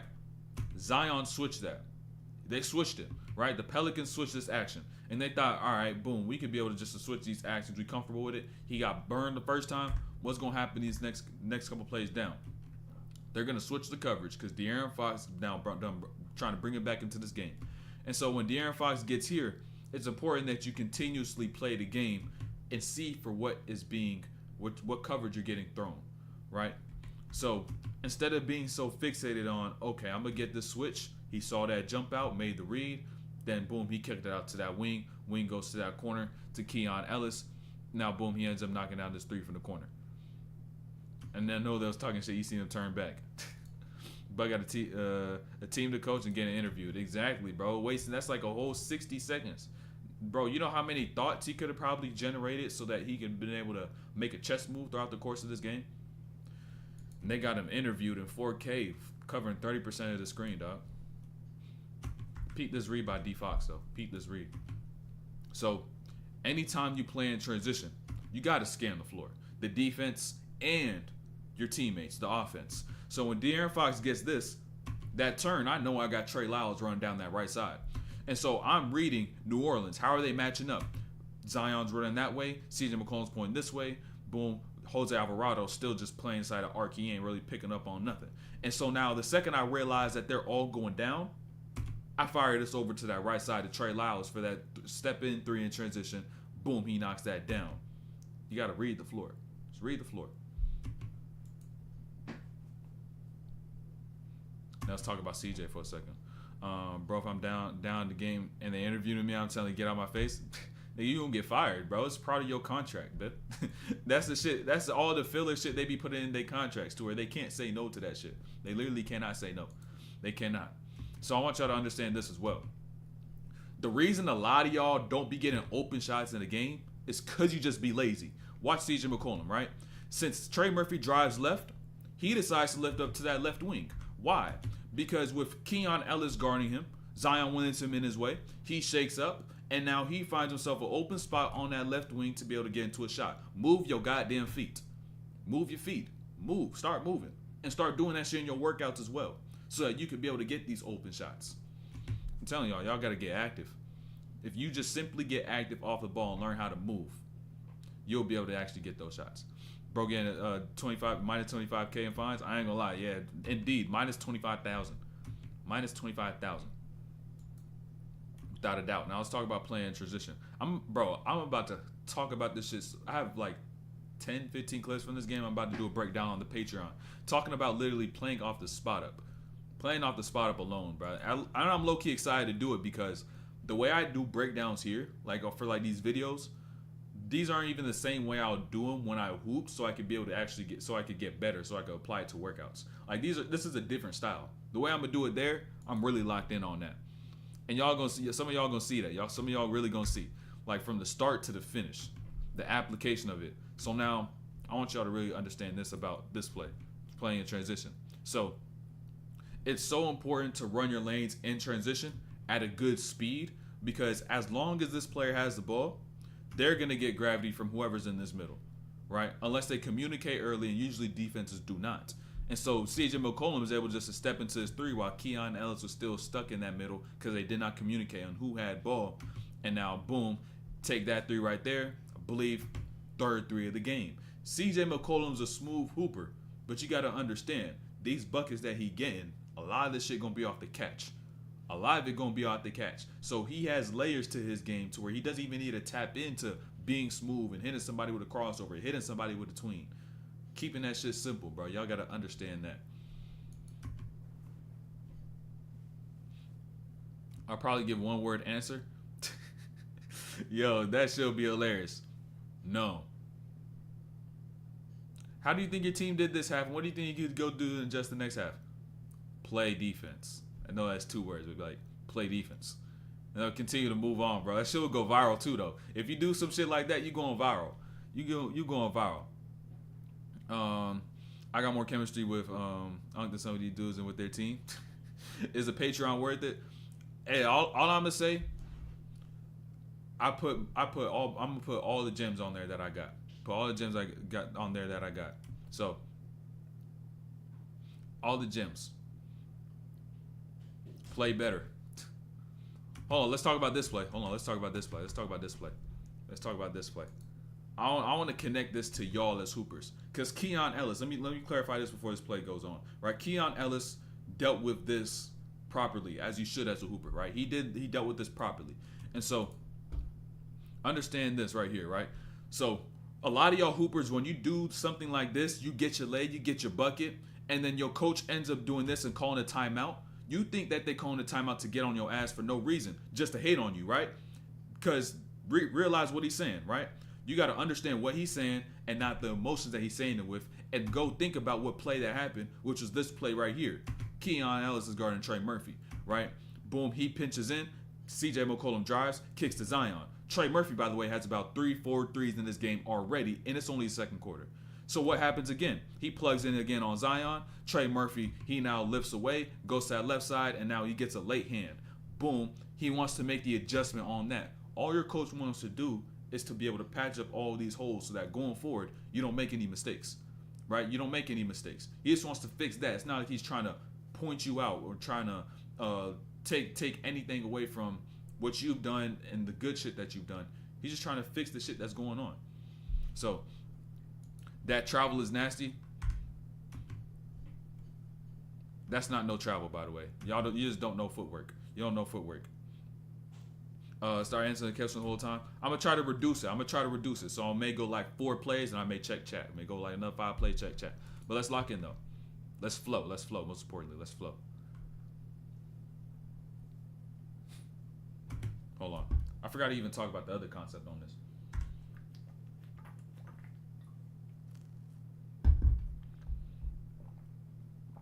Oh, on the driving pass? Oh, he might have traveled. He might have traveled. But I want y'all to peep this. Talk about CJ once again. All those buckets CJ done got throughout this game thus far. Practically off the spot up in transition. But now he's getting his first look into a real handoff situation. Now, the most important thing is understanding what coverage are they throwing at me, right? Sabonis, hard hedge. They not switching. So now I throw it to Valanciunas on that short roll. Boom, shot by Valanciunas right there in the mid-range. Mid-range shot is not dead. And remember that coverage, because going forward, it's going to be vital. Remember that. That hard hedge. That hard hedge. And now this one, this play is really in layers. This play is really in layers. I really want y'all to understand this. Look, this is how you make smart plays throughout a play in itself, right? CJ McCollum, Herb Jones. Or actually, let me go back a little bit. I want y'all to see this fresh from the start. Fresh from the start. So look, you got CJ McCollum and Herb Jones. Guard wing screen. Herb Jones screens this. Boom, they switch. That's a guard wing. Remember that. So what does CJ McCollum now do having Harrison Barnes, right? I'm now not only going to do this again, but I'm going to get a better shooter to run this action with. So then once he goes and sets this screen, which really is a slip, they're going to be late on that switch, because the reason that switch was even good the first time is because that shit was Davion Mitchell. He was already ready for that switch. And so now they got 2 on the ball. He slips out. Pump fake. He gets into a lane. Low rip through. Continuation foul. He gets to the free throw line. So little things like that where you find the player that has the most gravity in these situations and then utilize that for your actions is going to help produce the highest quality look.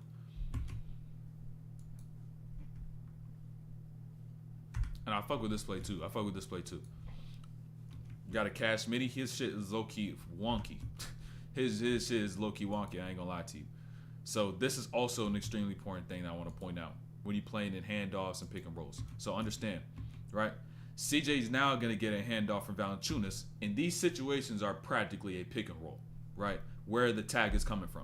And so now notice, he reads the tag on Harrison Barnes, he pinches in, Fox don't drop, he stays high, skip that to Dyson Daniels. Now, also remember, CJ McCollum has about 4 threes or so at this point, right? A low-key lost count.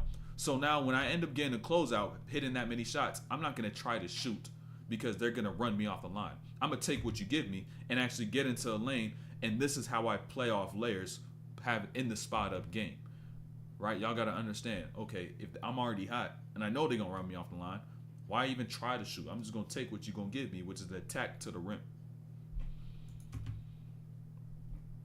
And I just want to talk about navigation. CJ McCollum bricked this shot, but this shows you how you can play outside of the box in the course of a game, right? That's how you just play outside of a box. So that pass gets thrown to the middle of Dyson Daniels. CJ McCollum sets his cross screen. They switch this, and now usually he would curl up to that right wing, right? But instead, you got Fox who's taking away this entire right side. I can't even use that screen. So what do I do instead? Boom, lead him to the outside of that screen, curl myself into the middle, and now I have an open look from the nail. And he ends up missing it. High quality look though. High quality look. You got to find new ways to navigate plays so you can be able to get into space. Because that's the most important part. It's not about where you get to.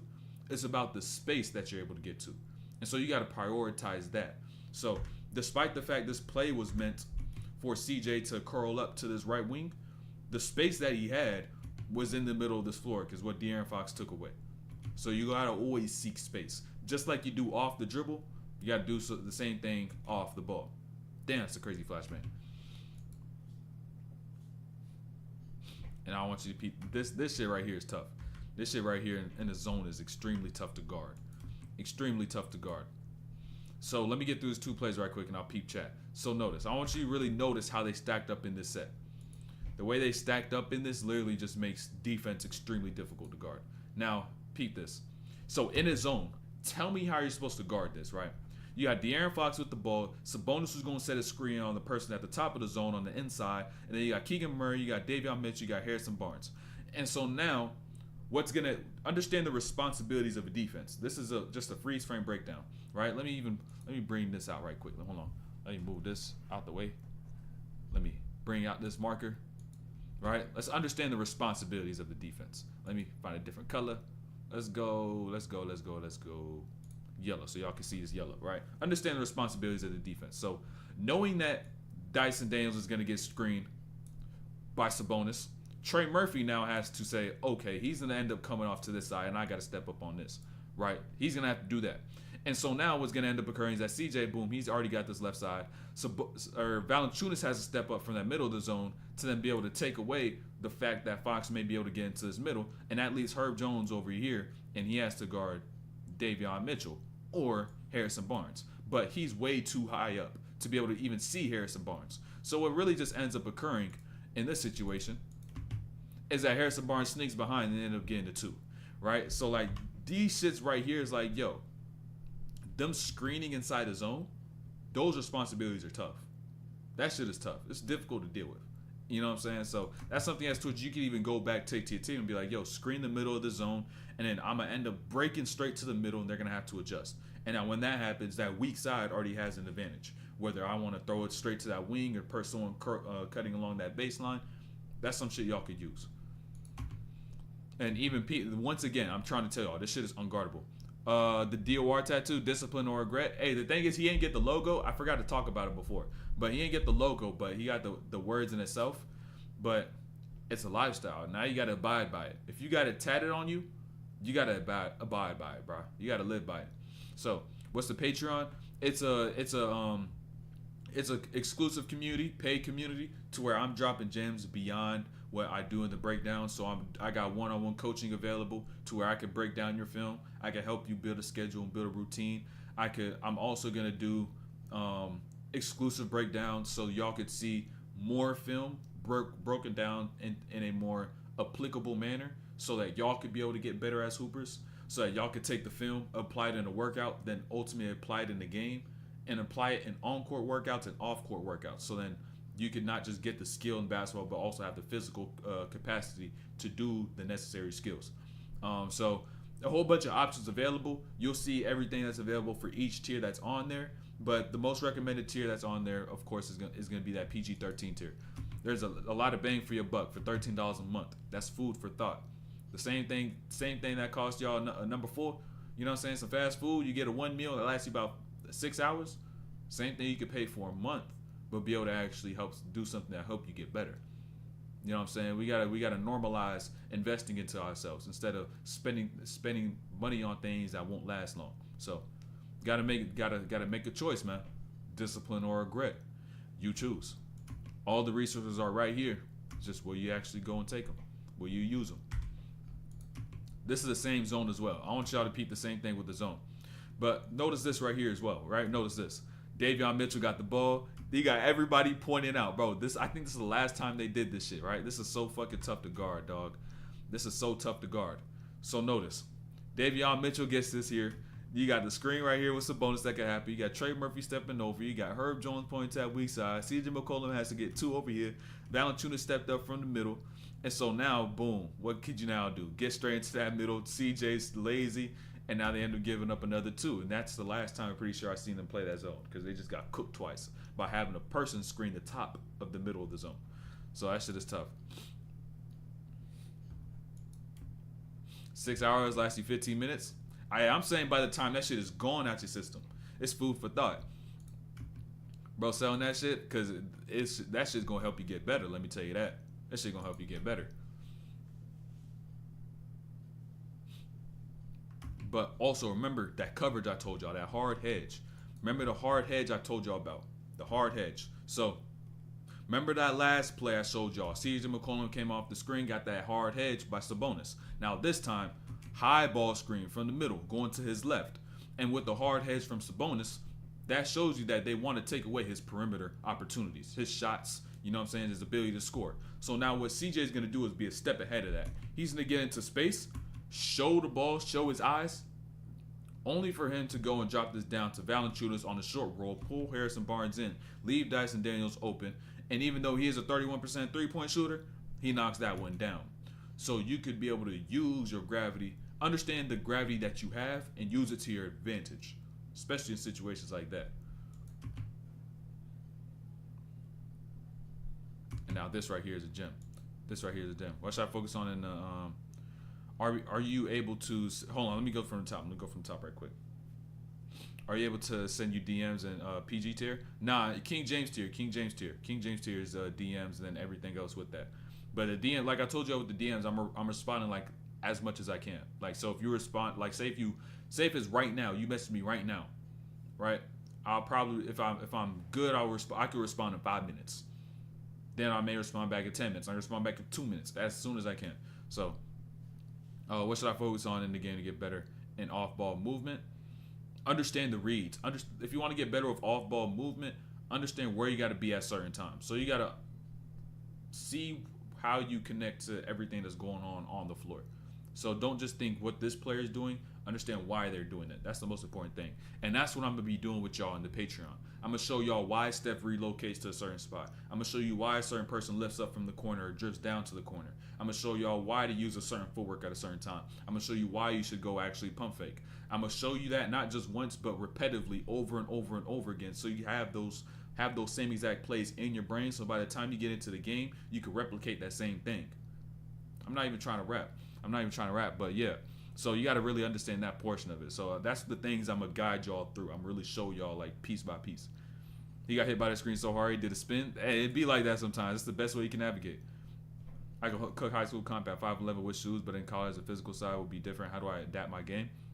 Learn how to not rely upon playing extremely physical. So I would say to go about training and learn how to play off the ball. Because if you want to be able to playing off the ball, like really maximize off the ball, you don't have to play like Klay Thompson or Ray Allen. But if you learn how just to have the off ball movement, the little things like that, that don't require you to be extremely physical, then do so with that. And also understand what your advantage is at certain times against certain people. Like each defender guards a different way, has their strengths and weaknesses. You got to figure out what that is going to be according to you each time you play. You have a Discord? Yeah.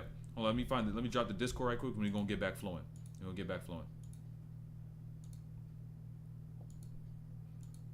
me drop that in the chat right quick. I was in college for 3 months. My college tenure was very short-lived. It was very short-lived because I got to a point where it was like, it was literally practically this. For 3 months, maybe like 2.5 months straight, it was about me fully basking in the fact of, should I continue to play and continue to learn the game for myself so I could get to a certain level, or should I continue to take my ability to learn to help more people learn and get better at the game themselves? And so I thought about my life in the grand scheme, and I said, I would rather be somebody who's able to attain the information and the knowledge and help a mass audience of people, instead of being the person who has all of it, uses it for their ability to just simply get better themselves, and then leave a legacy in the game that's just implanted on my name. But I know in time I could have been able to do the same thing, but I was like, nah, I want to do this shit right now. You know what I'm saying? I want to do this shit right now. So it's a constant daily growth thing of learning more and more as I continue to live. So it's not like I finished and I was like, yo, I know everything. I still don't know everything.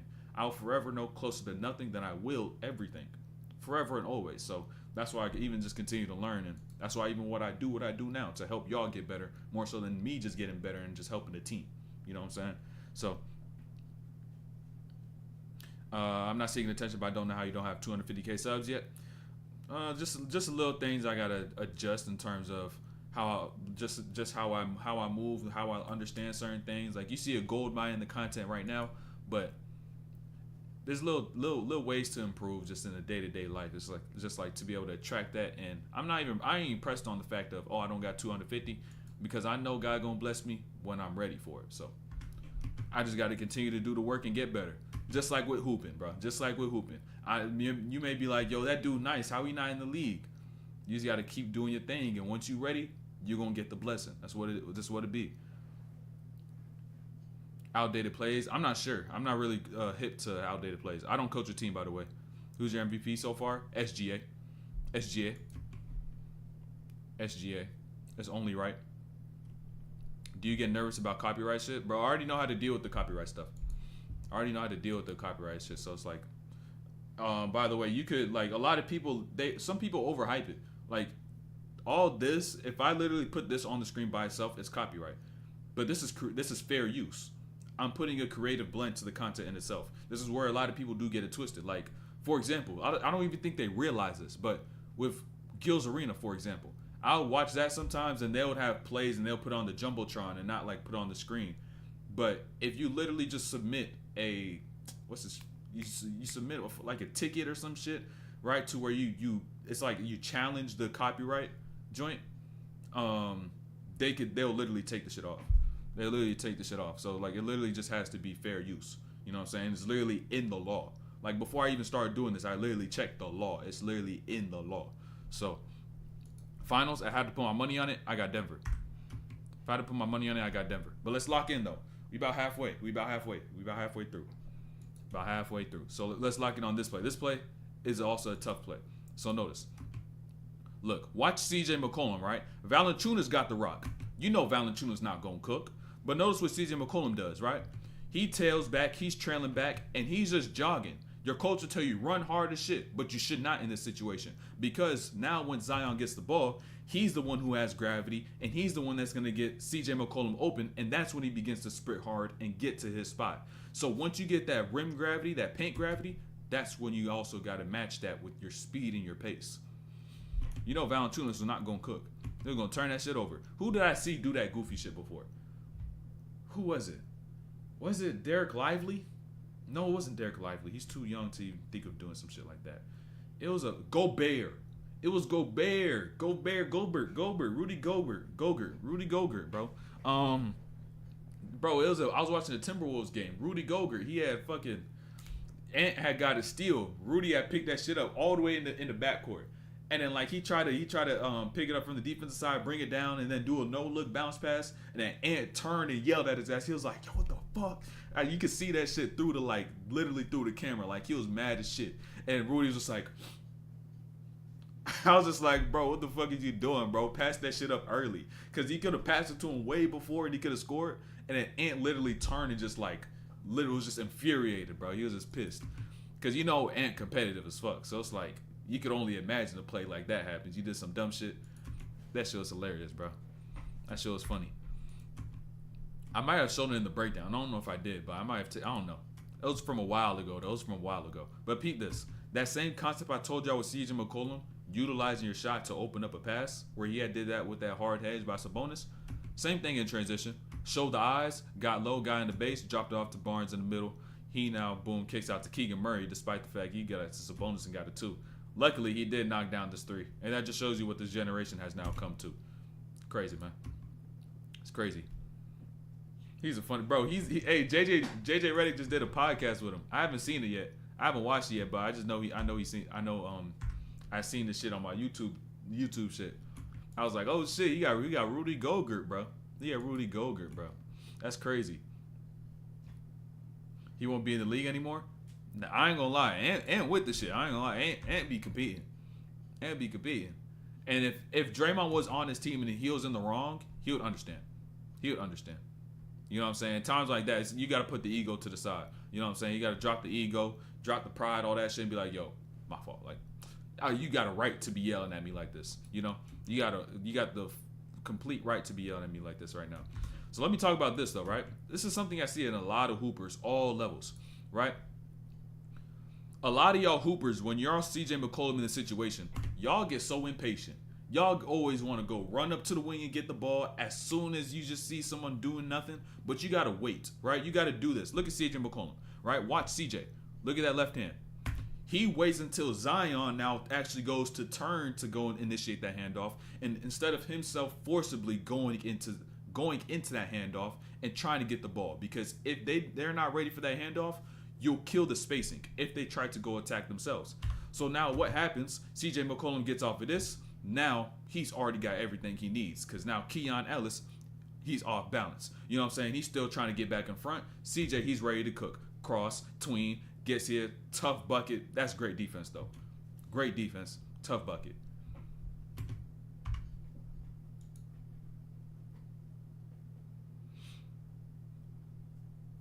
Draymond will not do any of that, bro. Bro, if they was on the same team, he'll know he's in the wrong. I don't know if you remember, but I told you I had a game and dropped a donut. I feel like I need to play more hungry and aggressive as a guard. Any tips? Do you even trust yourself? Do you have confidence in your own game? Do you put enough time to have trust and confidence in yourself to when you get in the game, you feel you could do what needs to be done to score and be able to be effective? That's the real question. Nah, bro, y'all doing it too much. Y'all said little suplex. How the fuck can you give somebody a little suplex? A little suplex. Yo, have y'all seen the new Godzilla King Kong movie, bro? They had a suplex off the pyramid of Giza, bro. They had a suplex off the pyramid of Giza, bro. Yes, bro. It was in Egypt bumping. Godzilla hit King Kong with a suplex off the pyramid, bro. They was having fun writing that movie, bro. Whoever did the CGI was just happy as shit the whole time, bro. They was in that motherfucker going crazy, bro. Motherfuckers did a suplex off the pyramid, bro. That shit was crazy. But let's go back. Let's go back to D Fox. This is a quick breakdown, quick clip. I just want to show y'all how players continuously play according to the same layers every single time. So understand, remember, De'Aaron Fox, he's getting blitzed off these screens. And so now you get this drag screen in transition with Harrison Barnes. Now you get blitzed. I make the basic read every single time. I got two. Valanciunas is the next person closest. He stays on the pop. Valanciunas gets wide. I don't want to take that. I ain't going to settle. Let me turn the corner because you heavy-footed, you slow-footed. I'm going to turn that corner and get an easy two the whole time. Harrison Barnes was not settling this game. He did a great job, but just wasn't enough for the whole team. How it doesn't translate? Do you work on what you actually do in the game? And do you do it at a game speed? And if you do know what you do in the game, type it out. Type out the looks that you know you could get in the game. How should I work on my off-ball movement at practice? You got to understand the footwork. You got to understand the reads. And I'm trying to tell you, that's what I'm about to be doing on the Patreon. I'm going to show y'all how you got to move off the ball and what you must see to move a certain way. And all the footworks that you literally need for every single type of pass. I literally had this shit down to a science. I tell you, I kid y'all not. Like, literally every single type of pass, every single spot on the floor, every single type of spacing, I have it all. I'm about to just drop them off. Have you seen the EuroLeague, bro? That was wild. No, I haven't seen it. I have not seen it. But notice this with Zion. Notice this with Zion. Let's talk about Zion right quick. Yeah, so that same speed. But notice, right? Anytime Zion has the ball, you know he want to go left. But so look at the defense, right? Everything is stacked to his left side. So you're now like, you got to go right. You got no room going to your left side if you want to score. But if you want to go to your opposite hand, you can still get to your dominant hand going the opposite way if you do this right here. Contact. Because now you can't even take away that inside hand because you're now off balance. I get up and I can still get to that inside. So utilizing that contact could be able to work in your advantage. But if you're a defense, if you see that shoulder drop, hollow out. You could pull that chair. And at that point, they're going to look stupid goofy.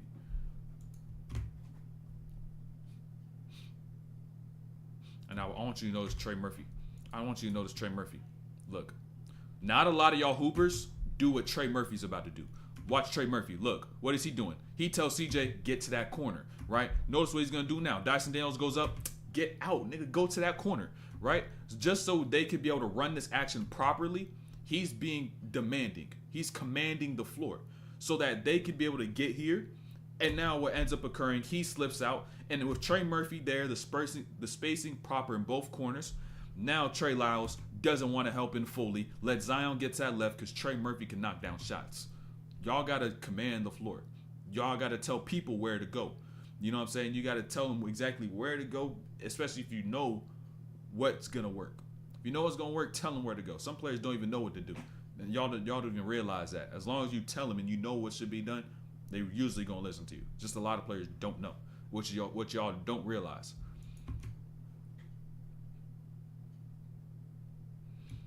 Wait, because Zion, I play so good in practice, but when game time comes around, boo-boo. Like I said, type out the type of looks that you get in the game if you really do know. His touch is crazy. His touch is tough. His touch is tough. Let's talk about Dyson Daniels, though, for a second. Defense. Look. As a defender in the situation, this is when you got to turn around, right? Just so you could be able to get comfortable by the time the ball does get close to you of where you got to guard and not decide to go and turn right here. Because That just shows you don't know where your help is. You don't know where to send the ball. So what's going to end up occurring is that you don't even know the fact that Zion is coming from the middle and not coming from that right side. You don't know that he's coming from that direction. Because if you force him to that right, to that middle, you got 6 on the clock. Swing to Murray, swing to Mitchell, swing to Keon Ellis. That's 3 passes, and you can run somebody off the line in that amount of time. But now De'Aaron Fox gets left. He now gets contact and is able to get that lay because he just didn't know where his spacing was, where his defense was. It's all because of that. Back again on this goddamn screen. I'm sorry, but like, bro, nothing to Mike Brown, bro. He's smart, but come on, man. I hate these joints, bro. Come on. Shit is annoying. This shit is annoying. Let's just get the gems out. Let's just get the gems out. 2 clips, bro. 2 clips. That was really good. 2 gems. And they had to put a whole coach face on 30% of the screen, bro. Let's lock it. Peep this right here with CJ, though, right? Peep this. So notice. This is how you could be effective moving off the ball. So when CJ ends up going to set this back screen over here, he ends up realizing they're switching all these actions. So he's not even going to hit Kenkuvkov over here on this screen. What he's going to end up doing is just running straight off instead of touching his body so that he cannot alert him and slow himself down. And now he has the opportunity to actually get down and be able to make a play within the paint. So you got to understand, if they switching everything, why am I going to screen somebody? They switching everything, why I got to screen somebody? You know what I'm saying? Because if you hit them, they just going to be attached to you, and now they're going to follow you straight off. You're going to see Mike Brown on one of these, bro. That's wild as fuck. Catch and shoot, floaters. That's a lot of shit right there. There's a lot of basic shit within that. There's a lot of fundamentals and a lot of off-dribble shot creation around the middle and paint area. My favorite move is the delayed tween. Work on that mostly. Does a delayed tween, let me ask you this. Does a delayed tween work? And how often are you working on these certain skills within a workout? Like, give a percentage split. Like, if you had to give a percentage split, like estimate. You know what I'm saying? How much time do you spend on working on this delayed tween going to the middle? You know what I'm saying? In comparison to working on shooting off the catch and adding layers to shooting off the catch. I'm trying to tell y'all. Y'all think shooting off the catch is just catching right here and boom. There's so much shit behind that. I could guarantee you could average 10 points a game if you just learn how to move off the ball. I could guarantee you could average 10 off that alone. Just knowing when to lift, when to drift, knowing what footworks to work on, knowing what sub skills to work on within shooting in itself. So you're prepared for when you're in a game and you're shooting all these shots with all this chaos going on. Train the mental so that you could be able to shoot with a low quantity of shots. I'm trying to tell y'all could do that shit like this. And I'm not even talking about whatever other skill it might be that you're already naturally skilled at, right? You could already have a good handle. You could already have bounce. But I can guarantee if you learn the shot and the catch and shoot, the spot up game, you could get 8 to 10 off that alone. Alone per game. How do I know? I did this shit myself. That's all I did. I had nothing else except for knowing how to shoot off the catch. Knowing how to have these type of layers. And that's going to be 80% of the time on average. So you better get hip to it. And if you don't, it's going to be tough for you to be able to play in basketball for a long period of time. So I'm trying to tell y'all, Patreon's about to have the most gems. I guarantee everyone in there is going to be at least averaging 8 to 10.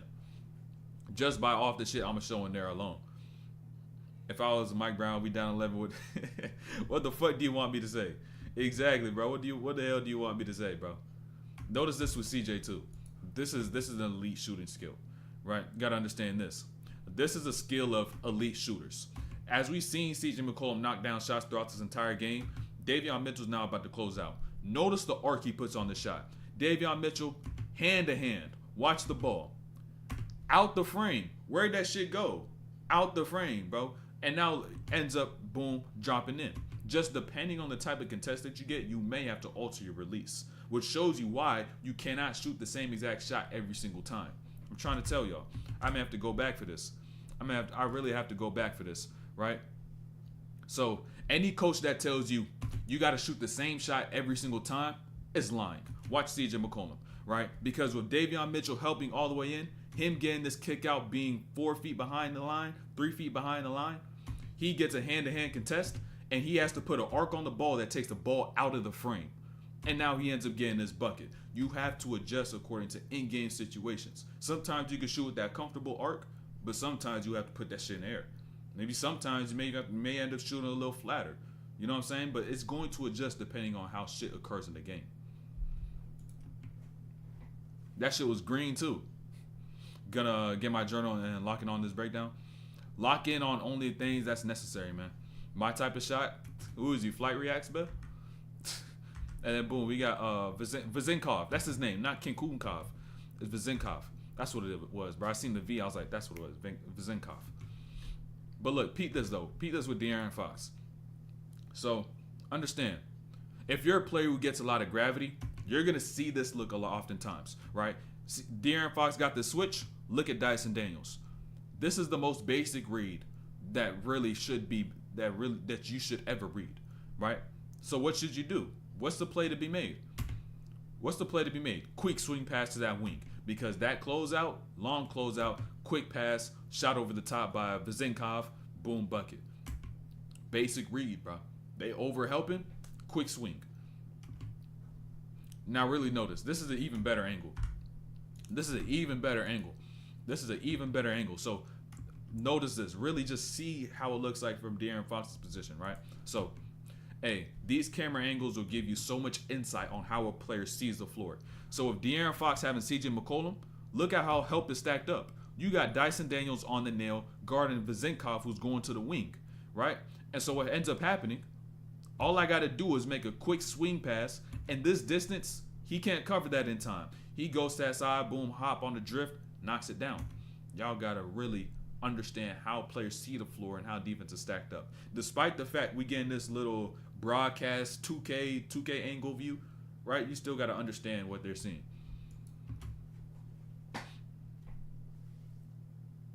That was a good ass closeout. Hold on, this was a good ass closeout. This was a good ass closeout. You probably seen this go by. It's like, yo, that's a good ass closeout. Sasha's like a power forward of what his name? Wait, his first name is Sasha. His first name Sasha. I didn't know his first name was Sasha. Sasha Vazenkov, Kinkunkov. I just didn't have the cameras on. This thing, he's stupid. He dumb. But I want y'all to peep this. What was this clip you was about to show? Oh yeah, this right here with CJ McCollum. Oh yeah, this clip is a gem.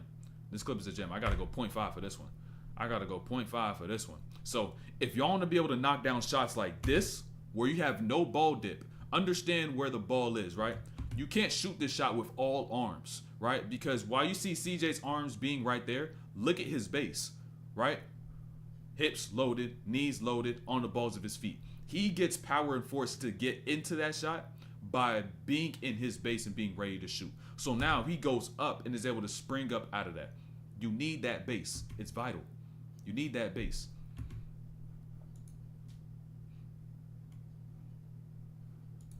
Let's speed this up. Go back 0.6 down. De'Aaron Fox angles. Peek these angles though. Peek these angles. Attacking bigs really be a lot simpler than some of y'all think. Look, attacking bigs downhill, a lot simpler than a lot of y'all think. So what ends up occurring is that Fox gets off the screen, Dyson Daniels gets hit, him versus Valanciunas, right? And notice where De'Aaron Fox goes, right? Watch the line of his drive. He literally attacks and just goes straight into Valanciunas. He literally just goes straight on into Valanciunas, because by going downhill, Valanciunas is backpedaling one. If you bring on the contact two, then it's going to force him to also get off balance, to where now once I get up, you can't even jump. You can't even get your balance back, so you can't jump. So you just got to attack big sometimes. Stop trying to always go around, allowing them to be able to turn, jump, and find a new angle, right? You just sometimes just got to attack them straight on.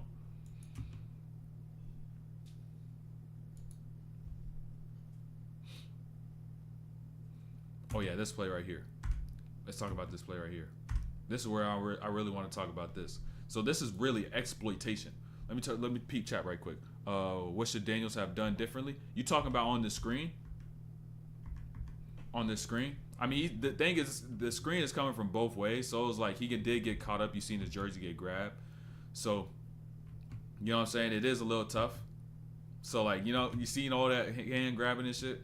So it is tough just to guard overall in that situation.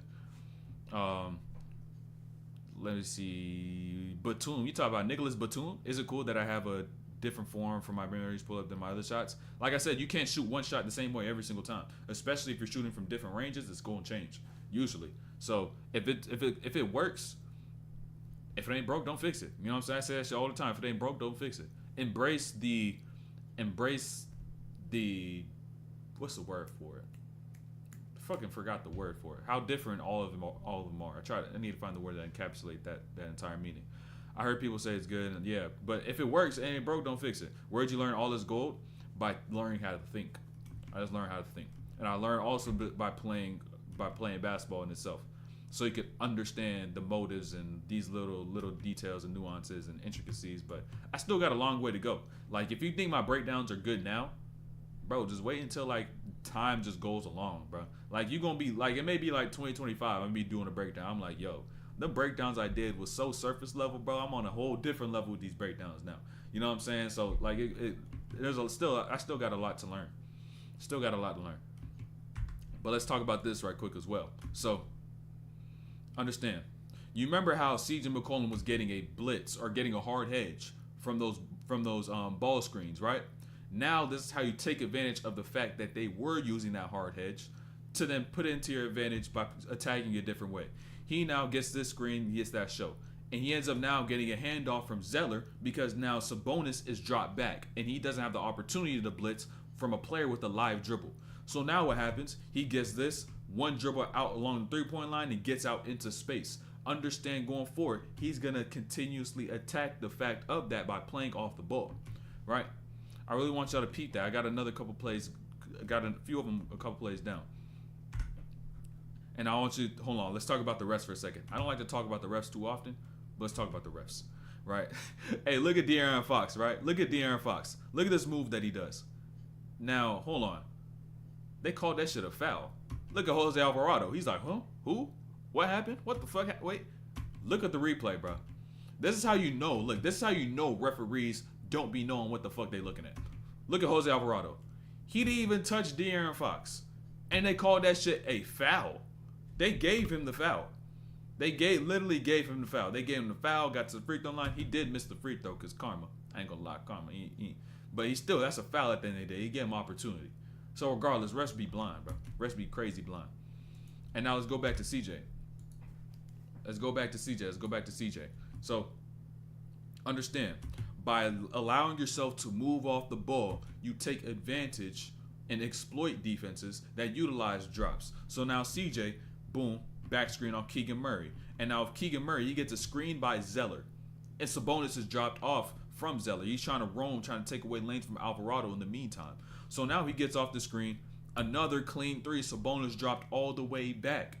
All the way back. So instead of him trying to get these ball screens and score, I'm going to move off the ball. I'm going to get these handoffs. I'm going to get these pin downs and curls so that I could be able to score and get these threes. Because if I come off the dribble, I'm getting blitzed. Every time. Once again right here too. Next layer. I'm trying to show y'all, right? Because if CJ wants to score, this is not what he's going to do, right? This is not what you're going to do. And it's not a bad thing to say I'm not going to score. But if you want to utilize gravity, utilize your multiple ways of scoring and your gravity, ultimately your ability to score, you're going to avoid these situations. So understand. So now what happens is that CJ gets off this screen, sees another blitz, another hard hedge. Zeller on this roll, Alvarado on this wing, stepping for this three. Boom, he ends up knocking that one down. So playing according to coverage and understanding what he's going to see prior to even getting it. You could really be spamming a lot of plays. But let me see what y'all talking about. How should I train dribbling and finishing through contact? You could train dribbling with contact by getting your body stronger. And then you train finishing through contact with a similar way. Getting your body stronger than, of course, going out to apply it. But I think a lot of it is going to get easier if you learn how to get functionally strong. Like for me, I never had to go and say, yo, can you play defense on me? I need to get better at dribbling through contact. I didn't have the physical capacity to dribble through contact. So all that's literally going to change from the point where I couldn't to the point I could is that once I get the contact, I'm unaffected, right? I'm unaffected. It's not like my body has to get accustomed to some sort of movement pattern, some sort of muscle memory. I have to get stronger in the ways when I'm in these positions where I get contact. And so functional strength is going to help with that. Finishing through contact, boom, once again, getting functionally stronger according to basketball and what you need out of it. So that's probably the best way to go. And of course, I think the finishing part, you do need more of this, a little bit of the contact stuff, a little bit. So You think you could take this professionally one day? You talking about like professionally as in like being a coach, or like professionally like breaking down people's film?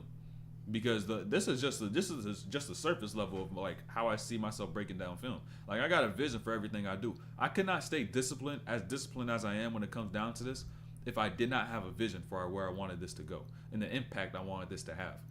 So this is just the start of this, bro. This is just a start. Ball don't lie. Indeed, ball don't lie. So is it better to play smooth or play fast? Depends on who you are as a player. Depends on what your strength is. Depends on what you're capable of doing. Depends on your processing speed and how you interpret the game. You know, it all depends. And still keep that call. They didn't do a review on that, but they did a replay. Yo, what's good, Gerardo? How do you build functional strength? Easiest way to go build functional strength is to join the Patreon, to where I'm dropping breakdowns every breakdowns, workouts, and drills, all that stuff every single week. But I tell y'all the muscle groups that y'all need to strengthen, but y'all also got to strengthen those muscle groups the right way with the right workouts. So like your legs, everything in legs except really for your tibialis anterior, which a lot of people talk about. So that includes feet, hip flexors, ankles, along with the calves, hamstring, quads, glutes, hips. I don't know if I said hips already. Core is the next important thing. Appreciate that sub, Gerardo. Appreciate that sub. And then core is the next most important thing. Then in terms of upper body, shoulders and back. And then little on chest. You don't got to go crazy on chest. Don't try to get crazy amount of mass because it's going to be unnecessary to an extent. So, yeah. Little spark note summary. Where you only break down films and make players better. Do you realize the type of hours those people work? You realize the amount of hours they work? They workshop them motherfuckers, bro. They be workshopping. And I ain't gonna lie. I would rather, depending, like, I'm automatically saying, no, I'm never gonna coach for a team. But I would say the amount of freedom I'm having being able to do what I do and helping y'all who don't have the resources, right? Meaning all y'all got is y'all phone, YouTube, and maybe a few dollars a month to be able to say join the Patreon or some shit like that, right? To where I could be able to reach a larger crowd who doesn't have as much. I'd much rather do that because I come from a place of y'all shoes instead of being someone who is working 12 and 16 hours a day non-stop, so I can be able to help people who already do have those resources. And if they do, I'm not saying me being where I am, I'm not accessible to those people. But I would much rather help y'all because y'all don't have those resources. Y'all like, yo, go coach for a team. I'm like, bro, I'm helping y'all get better, and I'd much rather help y'all because y'all don't really got as much as they do. They already got all these coaches, all this staff, and I'll still help those who do seek advice and whatnot. You know what I'm saying? But overall, I'd rather help y'all get better because y'all don't got much. That NBA check, you think people in NBA film began checks like that? You think they really began checks like that? I'm gonna say this. The in the ways as to which I'm ascending, I'll probably be end up making more than those dudes who be working 16 hours straight nonstop. Those dudes who be at those levels, they don't be paying crazy. They probably they don't pay as much as you work for. Let me put it like that. They don't pay you for as hard as you work. They don't. I'll put it that way. What's the word? Yo, what's good? What's good? Not nothing crazy. We about to be done with this breakdown. We got like a minute left. What's the best shoe to get for traction? I like the Jaw 1. I got the Jaw 1 Christmas EP version. I like that. I fuck with it. So that's the one I be using. I copped that. So let's talk about these last few plays though. 2 handfuls of expired coupons per hour. Hey, they be getting EBT. Hey, they be getting EBT, bro. They be doing them niggas dirty. They get EBT, bro. They get WIC. They get all the little amenities for Nah, let me stop playing, bro. EBT. Giving your coaching staff EBT is crazy, bro. For the amount they be working, they really should get EBT, dog. Give them food stamps and shit. Get food stamps, dog. That shit crazy. That shit wild as fuck. They be having them working 18 hours. I know somebody who works for the NFL. He don't do film, but he does like stats and shit. So essentially it's similar, but be workshopping them, bro. No days off, bro. Start to finish, right? You think you got an off season? Hey, we need you to watch film for this player we scouting. You ain't get no time off, boy. You ain't get no time off. Let me tell you that. And if I ever do, I'm gonna make sure I got what I need. I got the time I need to be able to operate at my highest level. But let's get back to this. But look, defensively, when you stay disciplined, like CJ is right here, just staying down, you can get rewarded. Boom, he ends up getting a strip. He don't get the steal though, right? Now I want to talk about De'Aaron Fox. He just had the opportunity to get the steal because he decided to keep his hands out, saw the ball get exposed, swipe down. And so, especially in situations where you do get a pass thrown that's bad like that and you can't do nothing with it, you got to swing that shit over quick because the defense is still in rotation. So De'Aaron Fox just swings that straight over to Keegan Murray. They down 22 right there and then. You need that right there. It's a big time bucket. Help be able to kind of brew a comeback. And like I said with the post, right? I want to show you something with the post. I want to tell you all this with the post. I talked about it a little bit before, but let's talk about it a little more. So when it comes down to playing in the post, it's not about being the biggest player. It boils down to your feel. Because De'Aaron Fox, he posting up Dyson Daniels, who is probably bigger, who weighs more, taller, a little more length. But De'Aaron Fox has a feel for the post to where he knows how to be able to get to his spots. To where now, I'm able to spin off you, get to my spot, boom, get that fade. So some things, it's not a matter of my size, my physical height, my weight, and all this stuff to play in a spot like that. What's my feel like? And it's like Jalen Brunson too. He'll post up a bigger point guard and still be able to find a way to get to his spot. So I think that's been misconstrued oftentimes in basketball as a whole. Very misconstrued. Why are the starters in? Bro, it's a big playing game. It's a playing or not. They want to stay out of the play-in. So you gotta. This is like a playoff game, really.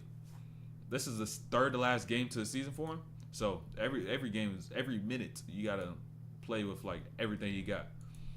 But I want y'all to also notice this.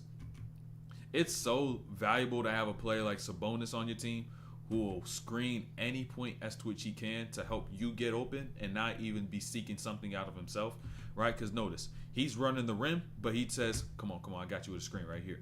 Boom. He hits Herb Jones, gets to a stop, holds him up a little bit as well. De'Aaron Fox is able to get into a shot. Boom. 12-point game, right? This is why you keep the starters in, Bungus. This is why you keep the starters in, right? You got to understand.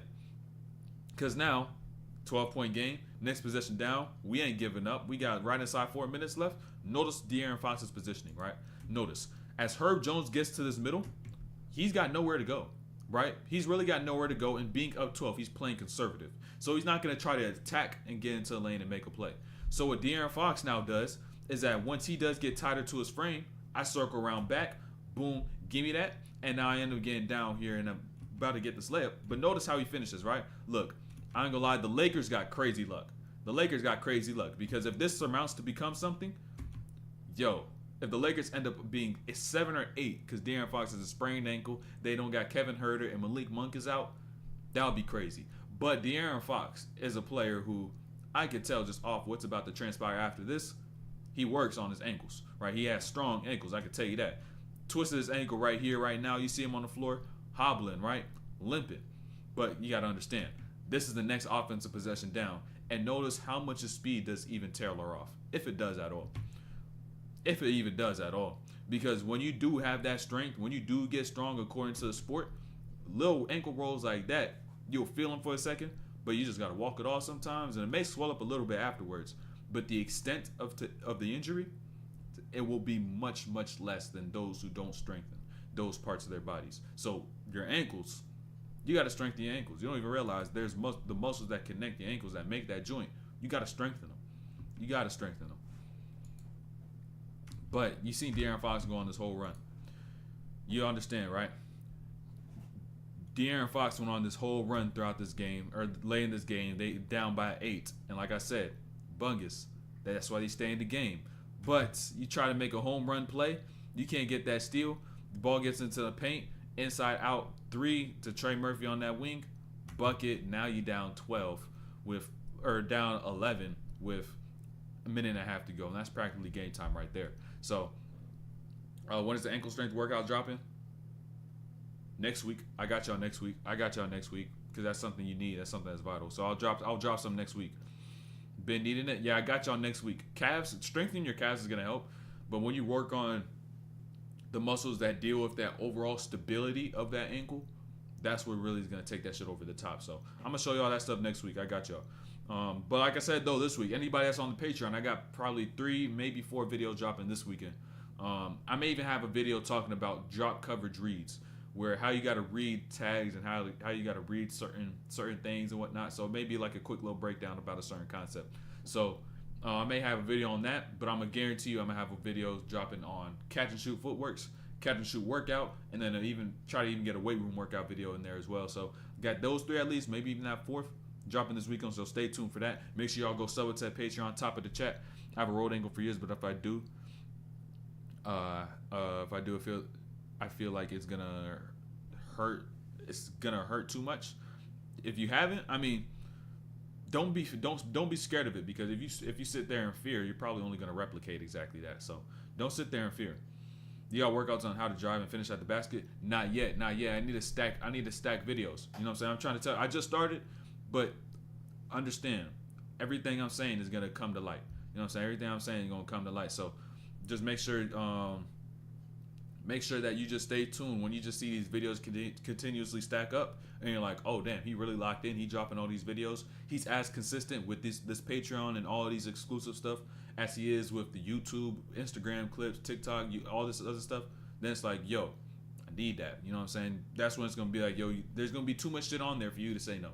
So just allow me to stack some videos, and if you already want to get the shit that's in there, like the knee workouts, the breakdowns dropping this weekend, make sure you just go ahead and join that right now. Get in before it's too tough to get to be able to get in. So he said, my ankles are huge. I don't know why.